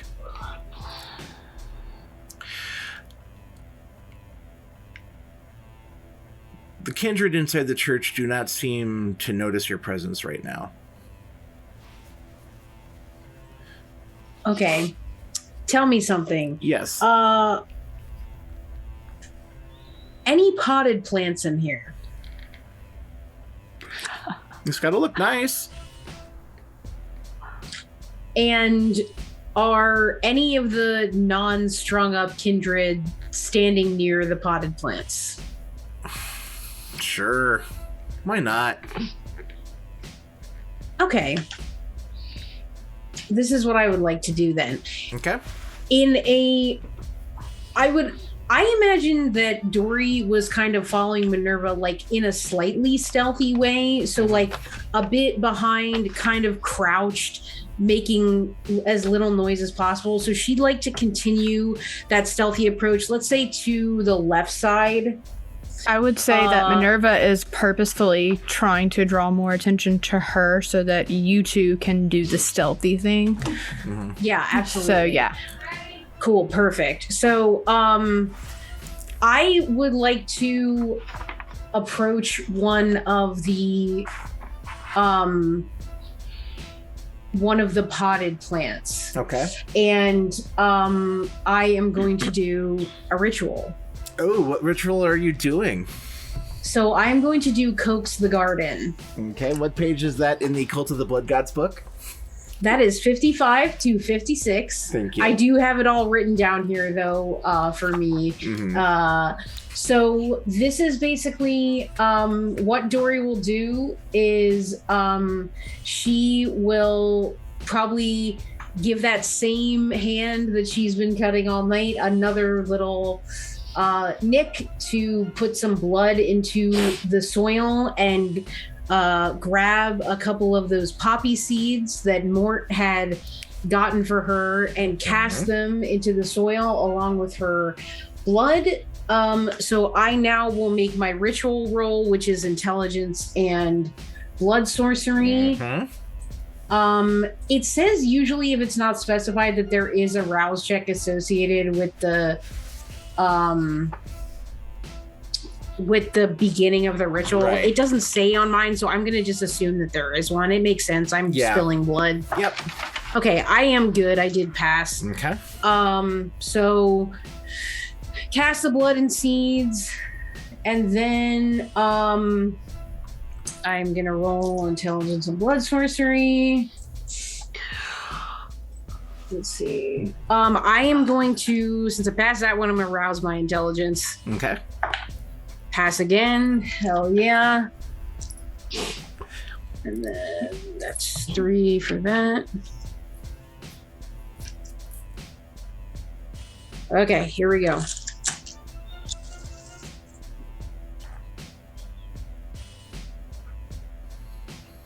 I'm gonna burn that extra willpower. Okay. Okay.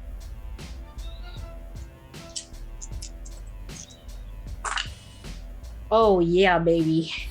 All right, that is 4, 5, 6, 7, 8, 9.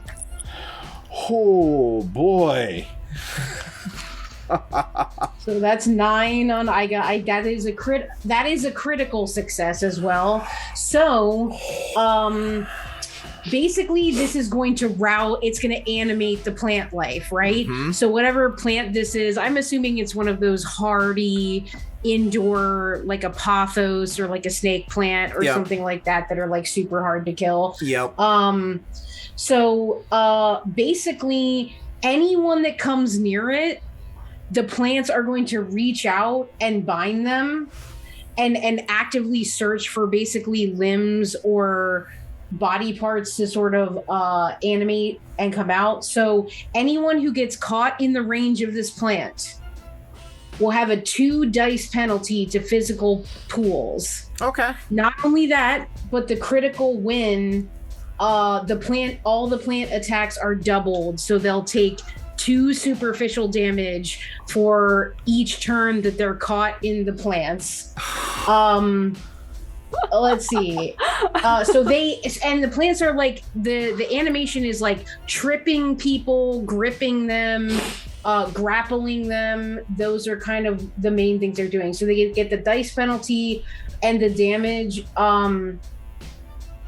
So victims that are in the area longer than a turn have to make a dex and athletics save at a 3 difficulty level if they want to try to get out that. And yeah, each turn ensnared will give them 2 superficial points of damage. And yeah, so we'll start with that one. So that'll be the left side of the church. So I think that is, and I think as she's sort of doing this in this stealthy ways, she may be sort of muttering to herself from the malediction, the Queen of Hells from Revelation, and she says, "Come, descend, fragments of sorrows, ye cracked and imperfect bygone masters. Come and embrace the cry of Lilith. I will call for death. I will for death." And then the plants animate themselves. You learned this from Mother Wren. This was the ritual that Mother Wren imparted upon you as the crone of the garden upon the completion of the founding. This was... Mother Wren put her own spin on it but this is still the same power. And Mother Wren, you feel that power at use now. You know that your sister is making good on the lessons that you've taught her. And it is good. Mort. What's going through Mort's head when you see Dory? Because you can clearly see Dory and Minerva go up, and you see Minerva basically kill a person, keep walking, destroy the front of this building, kill 3 more people, keep walking. You see your mistress tag in behind. What's going through Mort's head when he sees this destruction that Minerva has just brought? I mean, it's hard to say that he's shocked. I mean, he knows what they were sent here to do. He's shocked at the sheer ferocity and the power that she's displaying right now. But if anything, it's kind of given him like a sense of like, for what it's worth, I'm glad she's on our side. But also kind of like understatement. It's like she doesn't really like me either. So it's it's like mixed emotions. Mm-hmm. Yeah. He's like, Mort, I want you to give me an intelligence and technology roll, please. All right. I love this because the whole time she is straight faced the entire time, like completely cold and calculated and just moving past them all, like strictly business. Just one, or just one. Okay. You're snapped from your reverie as the police scanner goes off. It's a weird Morse pattern. You don't recognize it, but it's a weird Morse pattern. And then there's a verbal response. Oh, car 75 copy. En route. That was strange. Mm-hmm.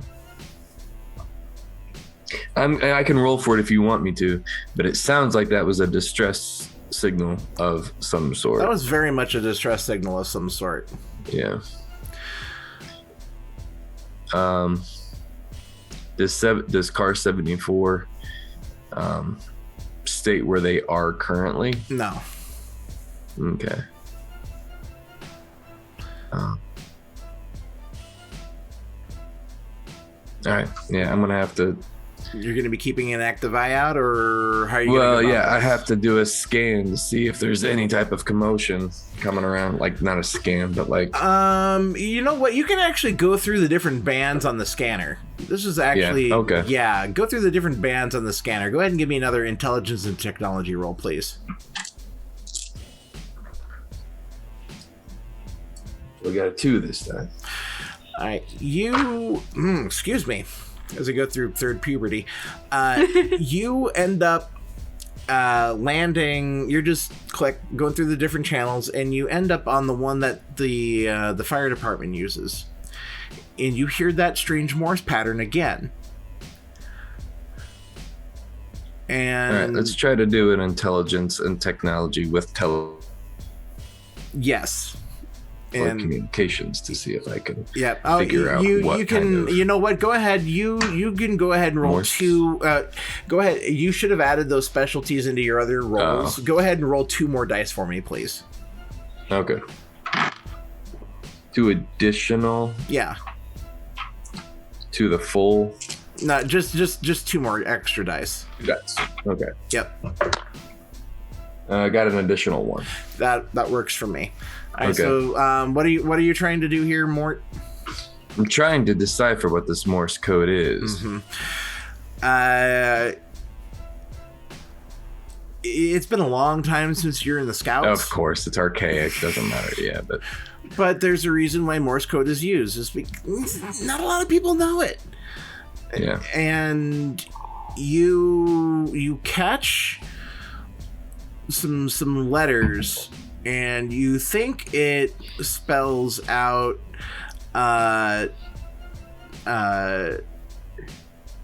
hot tower. Hot tower. Hot tower. Okay.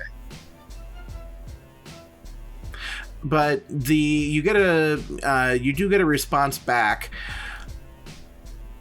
Acknowledge, sending 3 fire trucks in response.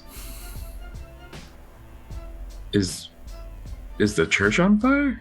No. This is more. You've been taught enough to know that the Camarilla controls a lot of different things in the city, including the police and the fire department. Right. Yeah. So you could probably guess that this is the jig is up, and there is response to what's currently going on. Well, yeah, I know that. Yeah. Okay. So I was able to put together that the cavalry has been called, but I'm trying to suss like what their plan is just by the code that they're using. Yeah. But but all right. So hot tower. I see the chat. Mm-hmm. I wouldn't have put that together. Ow. So I would just, I will just relay the information that, the spotlight is shining. It's like, would you have texted somebody?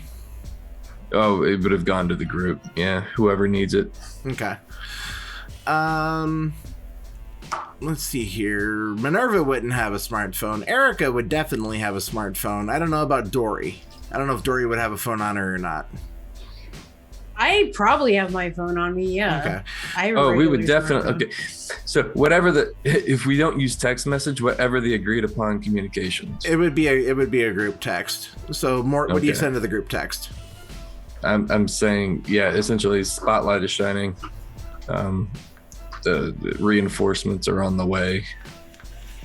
Hurry and get out. And that's when Mort would be sending that around the time that Dory is completing her ritual.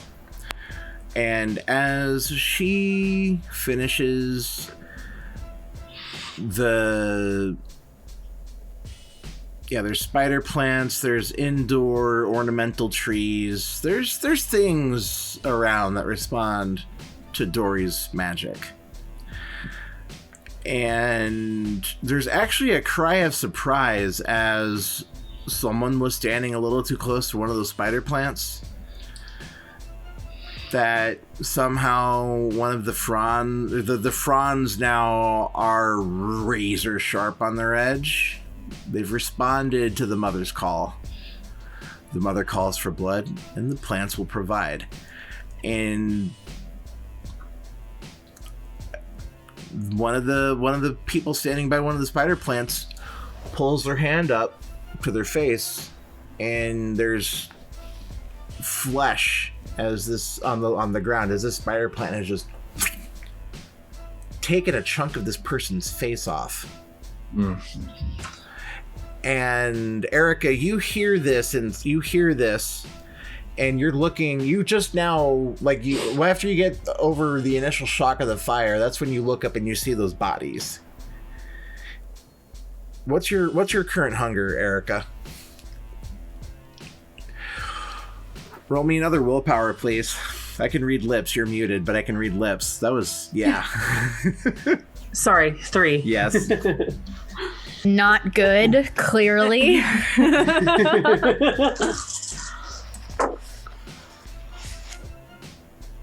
It's a 3 successes this time.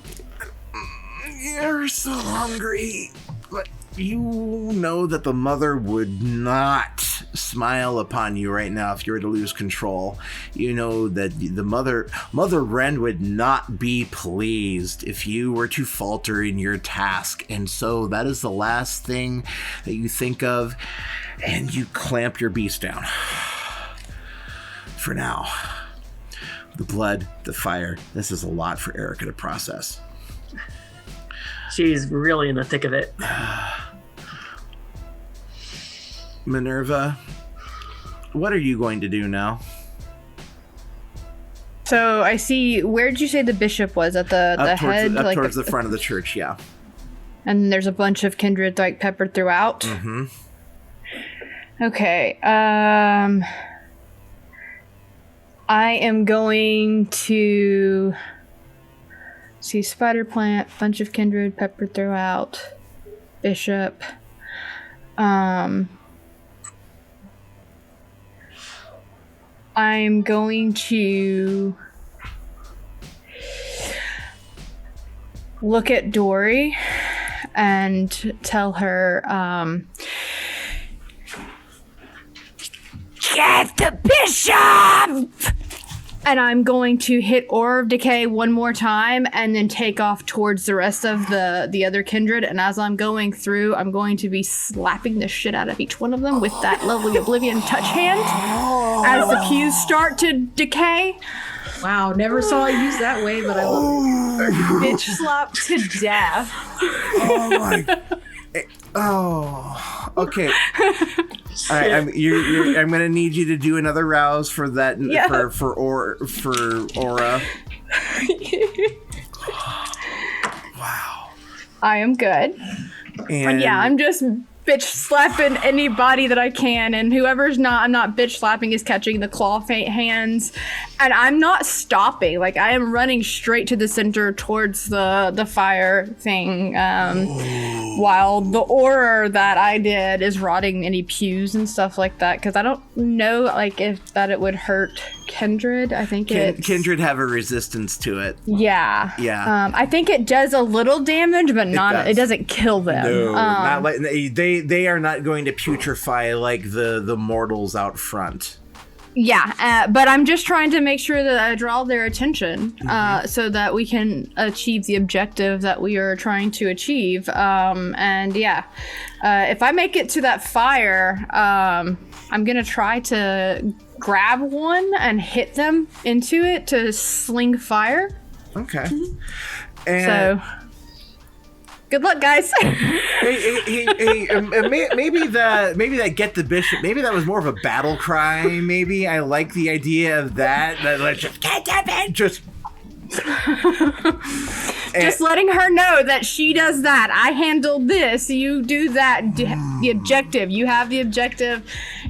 I trust you to get that done. I'm gonna try to draw them so that you can handle what you need to handle. Erica, you hear something from the front of the church and a commotion. Dory, you see Minerva become death itself as she charges forth. Just pitch slapping people. And you can see her beast has turned her into her namesake. The flesh is so thin now, she is a skull atop a body, raining destruction on these kindred. They resist, of course. They do wince in pain. Some are even caught up in the plants that Dory had brought to life. But Minerva, you reach out, you grab arms, bare flesh, whatever you can. You've been surrounded by these other kindred. I want you to go ahead, Minerva. This is very much this is very much turned into a rugby scrum here with Minerva in the middle. Minerva, you feel the bites of blades as lucky shots get in. The other glove comes off. Mm-hmm. Both hands now. Now, Minerva, I'm going to go ahead and I'm just for effect, I'm going to say that you're going to take 2 superficial damage. And this is after being rounded down as you are swarmed. Okay? But no, you would take full 4. You would take full 4. Yep, these are edged weapons. This is lethal to Kindred. This isn't some street thug with a gun or a baseball bat. These are bladed weapons. Is anything silver? No, Okay. nothing silver. I have that bane. But where blades stick through you and pull back, no vitae pours out. Your body is dry and desiccated. Your vitae is different than theirs. You kill one kindred, you kill another kindred, you kill a third. Minerva. Ren, are you maybe getting... Ren, maybe you're pulled from hiding. Now, you sense that the time is drawing near. And Ren, you see Minerva get set upon by this gaggle of insignificant, worthless kindred. But she is making sure that the Dark Mother is getting her due. Minerva is stabbed through multiple times, but keeps her footing. Erica, you now see Minerva get set upon. Dory, you can now act. What are you going to do? You were told, get the bishop. Correct. How far away am I from the bishop currently? It's going to take you a full turn unless you have like blink or some other kind of go fast power. Nope. No, it would take me a turn to reach them. Yep. Okay, great. So can I make an action as I'm approaching? Yeah.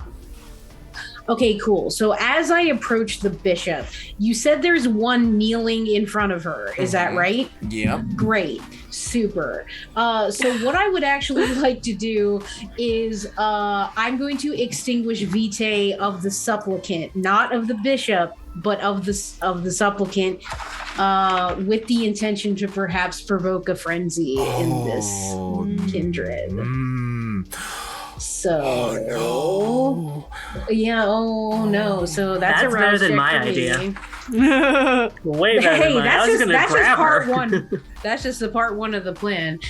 I'm just trying to add even slightly more chaos into the mix. Okay, that is a fail on that rouse check. So now I'm at 3. The time has come for blood. The time has come for the Dark Mother. The time has come to kill them all.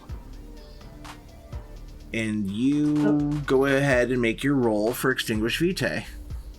Okay, so this is intelligence and blood sorcery and versus stamina and composure. And my intelligence is still roused. Okay. Okay.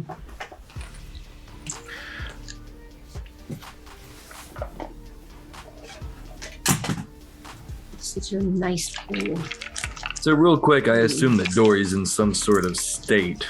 So is this distracting? My hunger's pretty high. Mm-hmm. Yeah. Okay. Yeah, so more you can feel Dory starting to. Do I feel more aggressive? Yes. Okay. Okay, I'm gonna burn another willpower. Okay.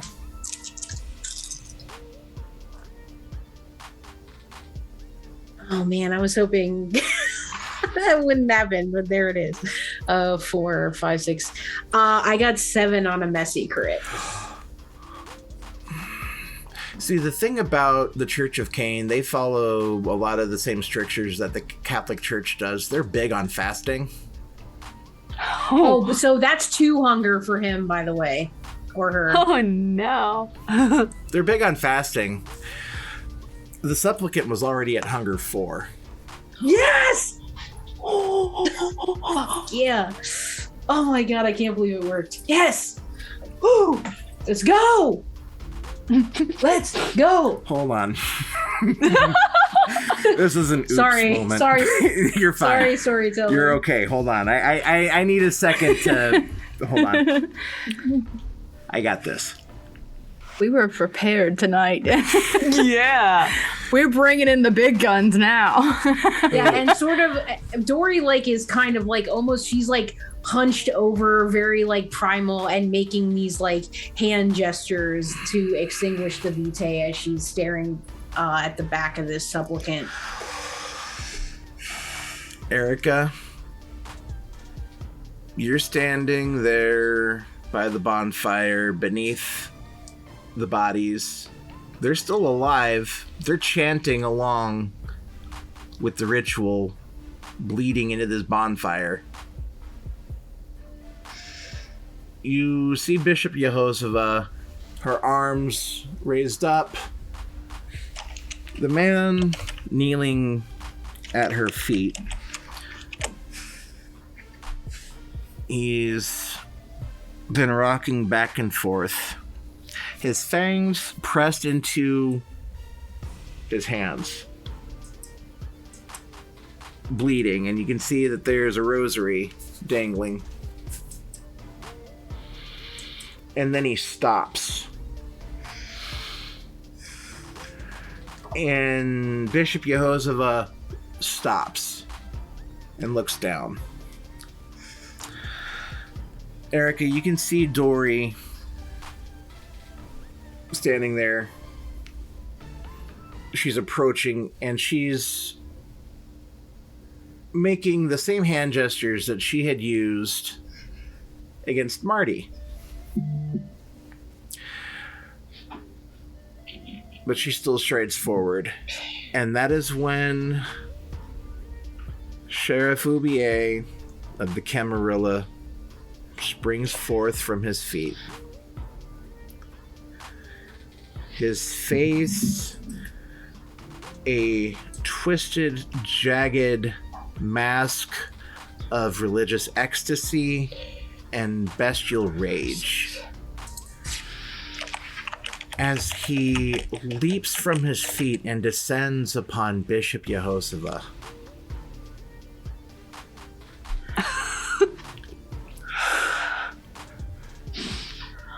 Catching her completely unaware as her Malkavian pet starts to drain her dry and chaos descends in the church. Those who were not stabbing Minerva run in panic, charging past Minerva, charging past Dory. Erica, you're standing there. What are you doing right now as you see this scene unfold? You now can do whatever you want to.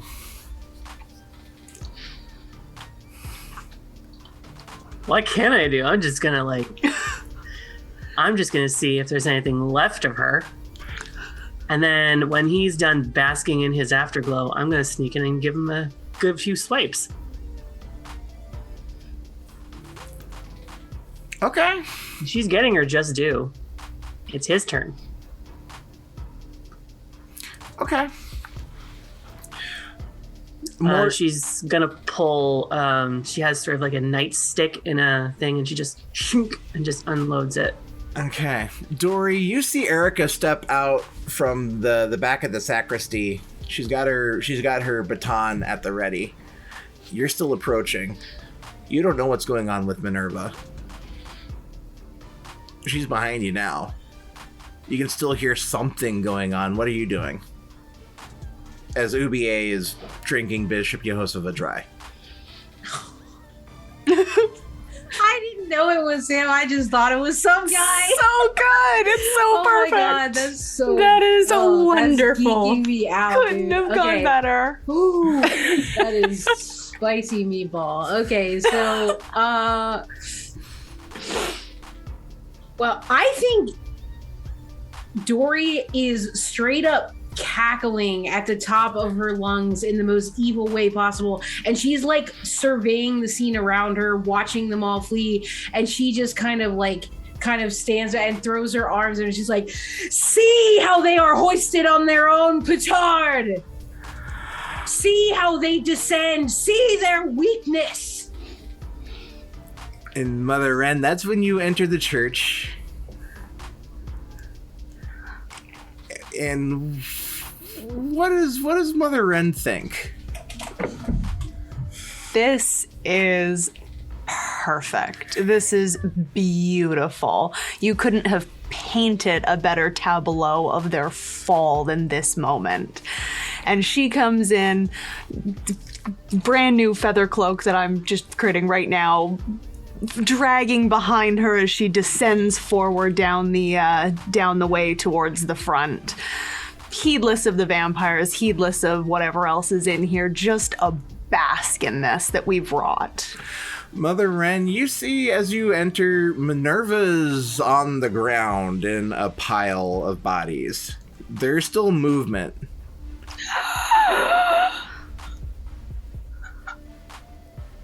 I will turn and head towards her. Okay.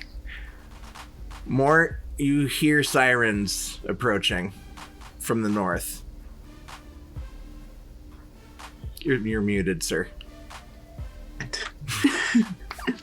All right. I will convey that message. Sirens, we gotta go now. Running interference. Everyone is high on whatever is going on in here, whether or not you're able to check your phones.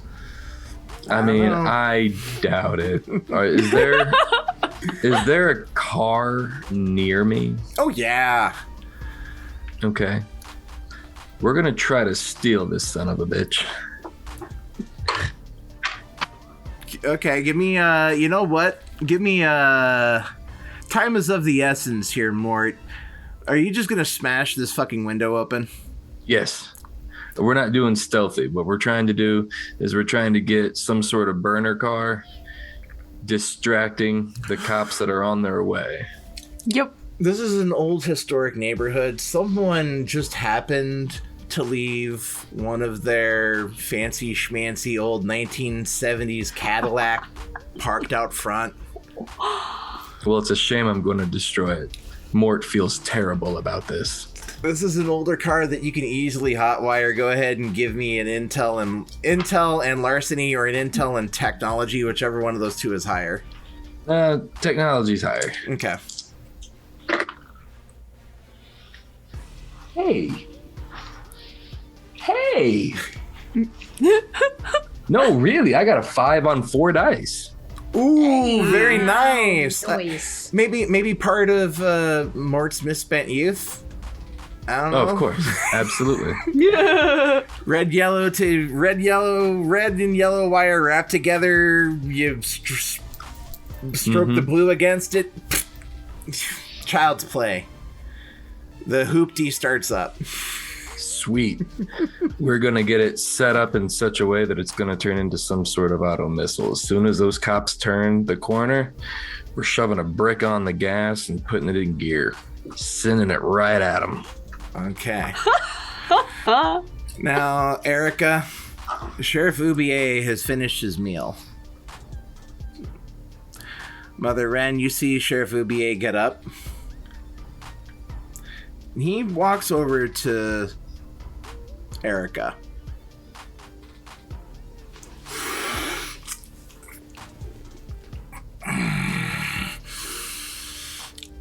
Who are you?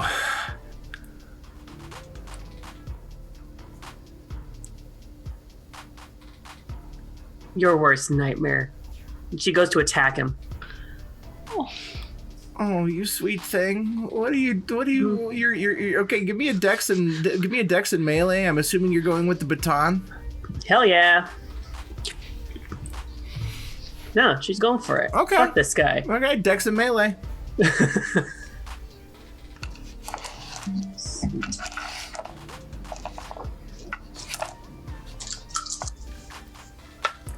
He gets hungrier. Oh, one.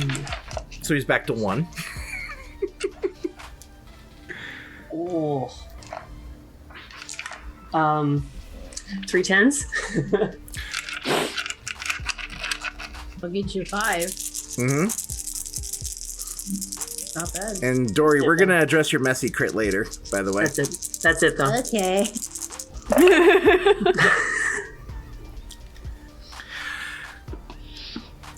You take your swing at him with your baton. You crack him across the face.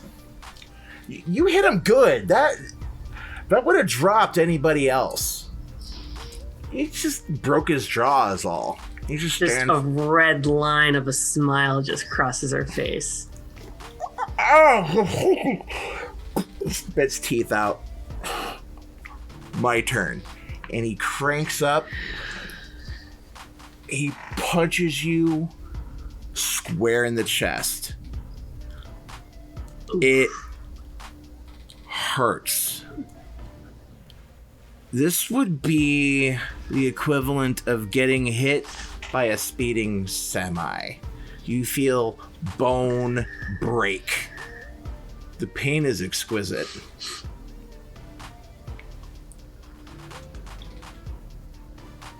He punches you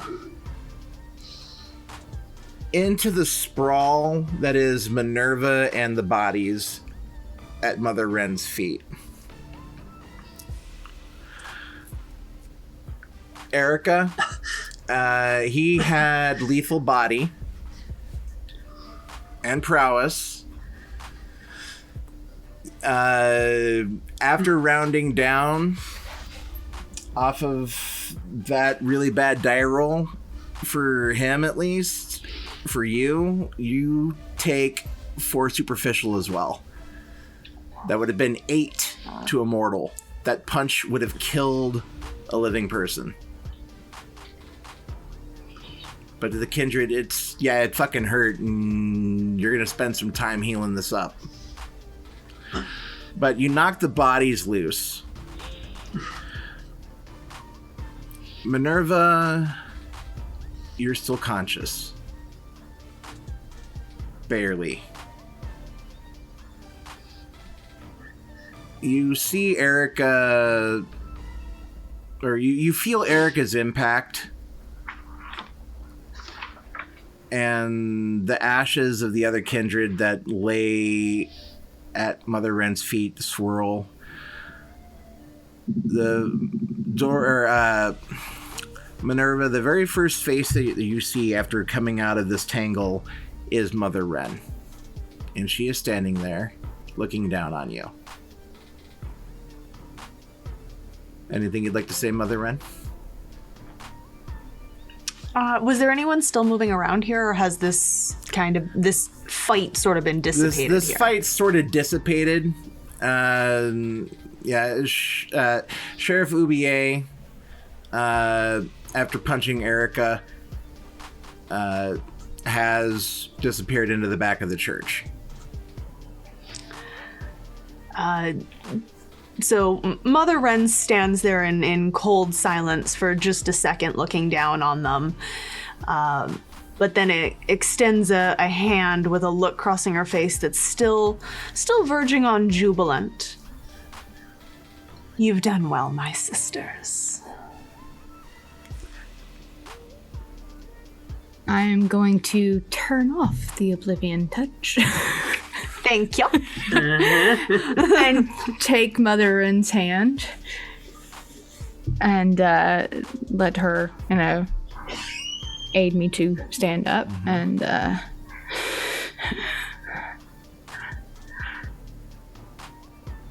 where is the bishop?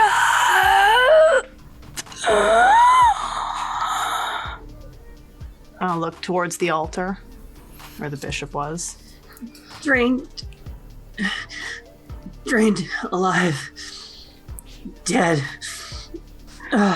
You do see the crumpled up remains of the outfit that Bishop Yehoshua was wearing amidst a greasy pile of blood and ash. Devoured by her pet. Good. We Done by her. succeeded. Mother Turned on by her own people. Unsurprising here. Mort, the police cars have turned the corner. Give me...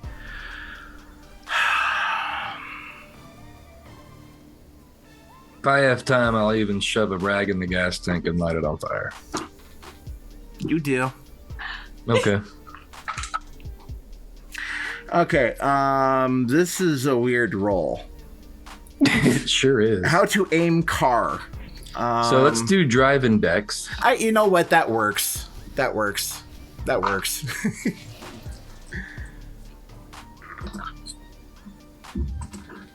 Oh boy. How's my willpower work? You spend 1 temporary point of willpower, and you can re-roll up to 3 normal dice. Okay, we're doing that. Okay. We got a fat 1, so. All right, that got us 3 more, so we got 4. You slip into crisis response mode. You know that you have got to get them out of here, and this is a complication that they do not need. It is time to take care of business, and put the car in gear with the rock on the accelerator. The car takes off. You're barely able to jump back. Mm-hmm.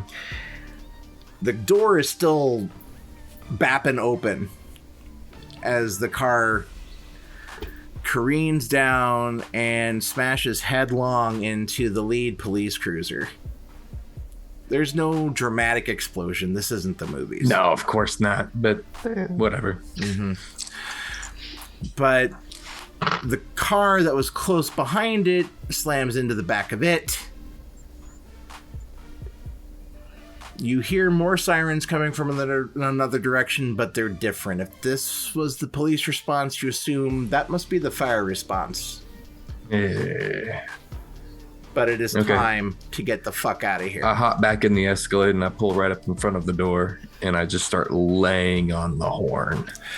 And so, ladies, I will let you have another little scene here in the church, kind of pulling yourselves together while Mort's doing the thing, and then we'll cut things off with the dramatically appropriate car horn. How's that? Question: is there any other kindred other than my sisters in this church left? They're all dead or fled. Damn it! I'm hungry. What about the ones that were They're all dead or strung fled. up? They're all dead or fled. I was wondering about Ubier. Like, where did he just like run away after he punched? Yes, he ducked. Okay, that's what I thought. Yeah, he ducked I back think into he took off out the same way she got in. Yeah. Ah, okay. Makes sense. Okay, just wanted to check on that. And that abyss is all gone now because she's dead. So it's going to be easy for him to get out now. True. Dory is, I think she was sort of standing apart from the bodies for the pile.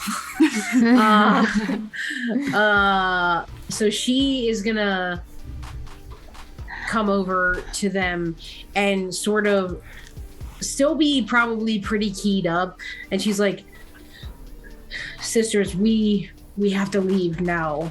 As much as I want to savor this more, we're going to be in danger. You hear the sirens. We can celebrate our victory at the garden. It's time to leave. And that's that's when you would hear the Cadillac peel off. You hear a car peel off in front of the church.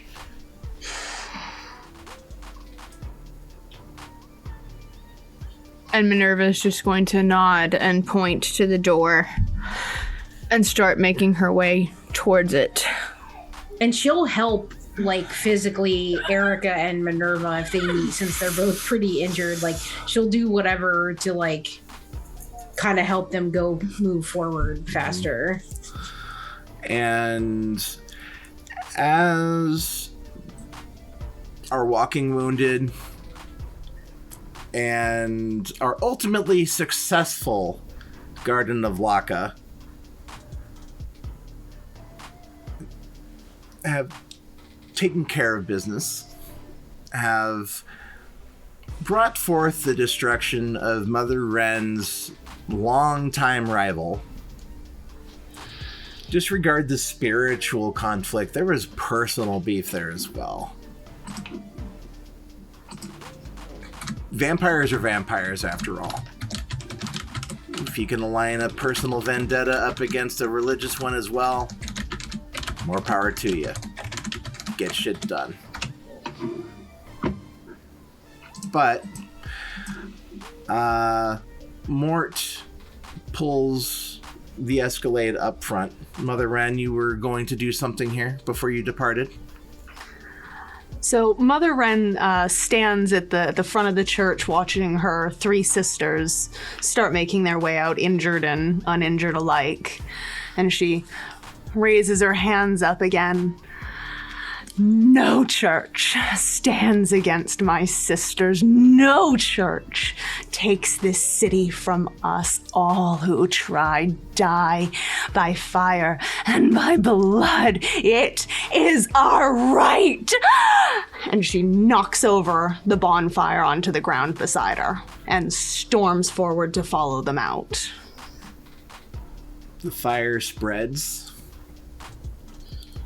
Mother Wren did that without flinching. Such is the power of the Dark Mother at its height. The Laka get into the vehicle. Ort's currently on the phone calling it a bomb threat to the Fall Festival. Amazing. That works. Agent of Chaos, baby, right now. Just Mort hangs up the phone. the more crazy shit the authorities look at, the more they're not looking at us. And what Mort did this Mort did this on his own without any instruction whatsoever. Without prompting. Maybe an object lesson. That's some food for thought, though. As the garden rolls off into the night, bloody and victorious, as we bring a close to season 1 of this Bloody Garden. The ramifications of tonight's actions will remain to be seen. We will be taking a couple of weeks off here to kind of rest and recoup. We're coming off of the tail end of our Halloween production season, and your boy's tired and needs a break. But we'll go ahead. We'll go around the horn again. Everyone can say goodnight, say where you're at, what's going on, etc., and so forth. You know the drill. Starting with Rose. Thanks, Pat. All right. Hi, everyone. Once again, I am Rose, and I played the caved-in chest version of Erica tonight. What a night. Holy shit, that was fun. I'm a creative partner here with Martley Games, but that's not only where I play. You can catch me playing a Selkie who suffers from amnesia on Toronto by Day, Tales from the Rookery, a Changeling the Dreaming chronicle that is set in Toronto, Ontario, streaming Wednesdays at 3:30 p.m. PDT on twitch.tv/Vancouver by Night. If you like what you see here and want to see me do other stuff or see some promos that I do usually via TikTok, you can subscribe to my TikTok at Rose Bulbasaur.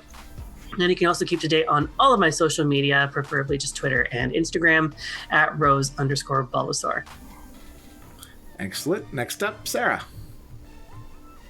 Hey, my name is Sarah. I played Doriana the Toreador.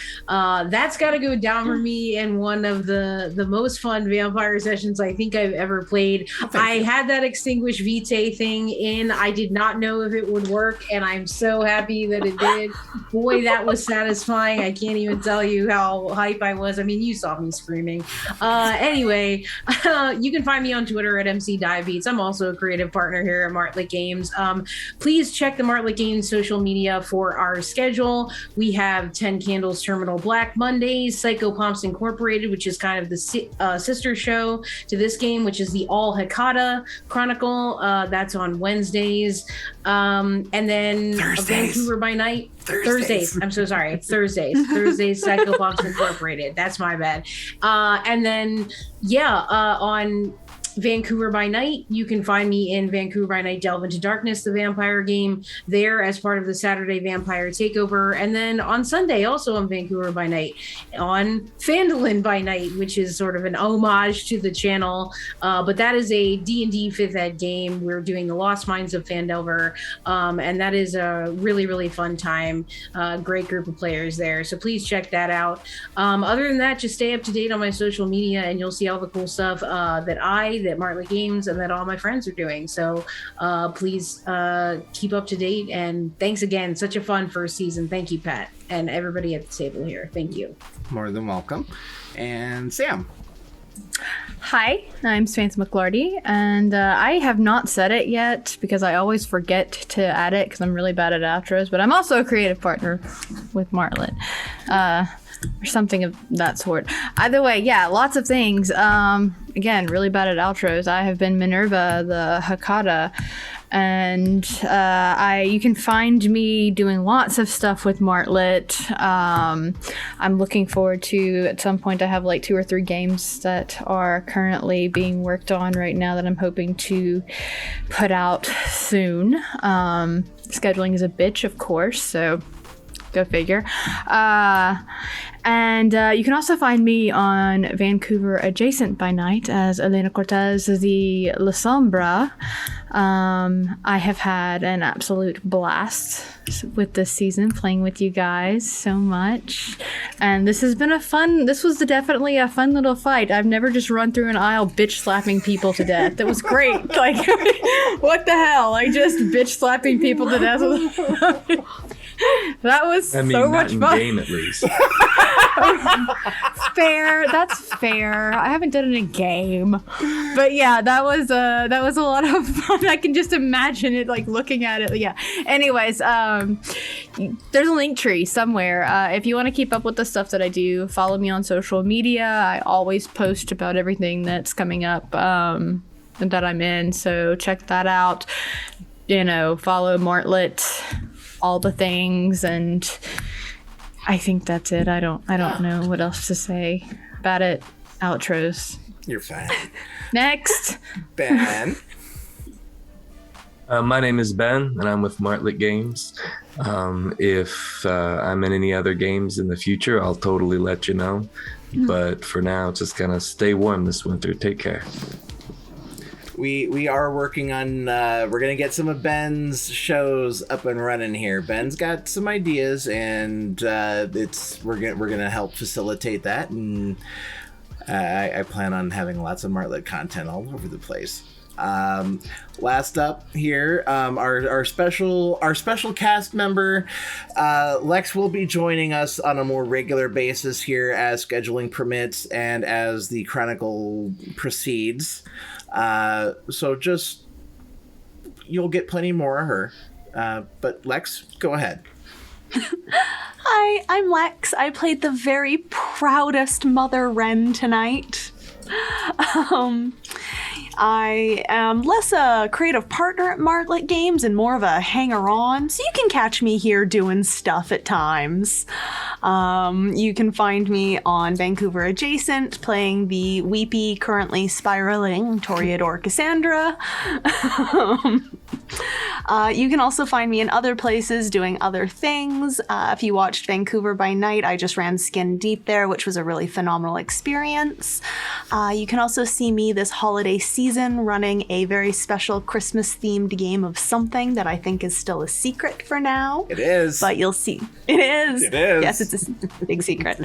Yeah, so I'll be running that with some familiar faces. And I think if you want to keep up with me, you can catch me on Instagram and Twitter as a Redhead Vixen. You can also find my Patreon and my OnlyFans under that same name, and there's links all over my Instagram for it.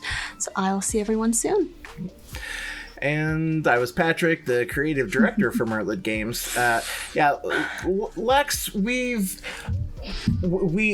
like to facilitate projects, and Lex is a very, very busy individual, and I try. We're gonna show you some love. Don't worry, we'll have some fun. But all of the shows that we've got going on: Terminal Black, Psychopomps, this office hours on Saturday during the takeover. I know that there is. We've currently started recording Indie Anarchs. Steve is doing a little bit of a soft reboot on that, so that will be coming up. I don't want to say when, but it's currently in production, and that's what's important. And I know there's other things that we are currently developing that we're getting cast lined up. We're going to be launching a whole bunch of new stuff here because all of the stuff that we currently have running is going to be running out soon. So keep your eyes posted. Lots of things. Love you all. Super excited. Yes. Can't wait. This was a good first season. I'm looking forward to more. Everyone have a good night. See you in a couple of weeks for season 2. Good night. Sweet dreams. Bye.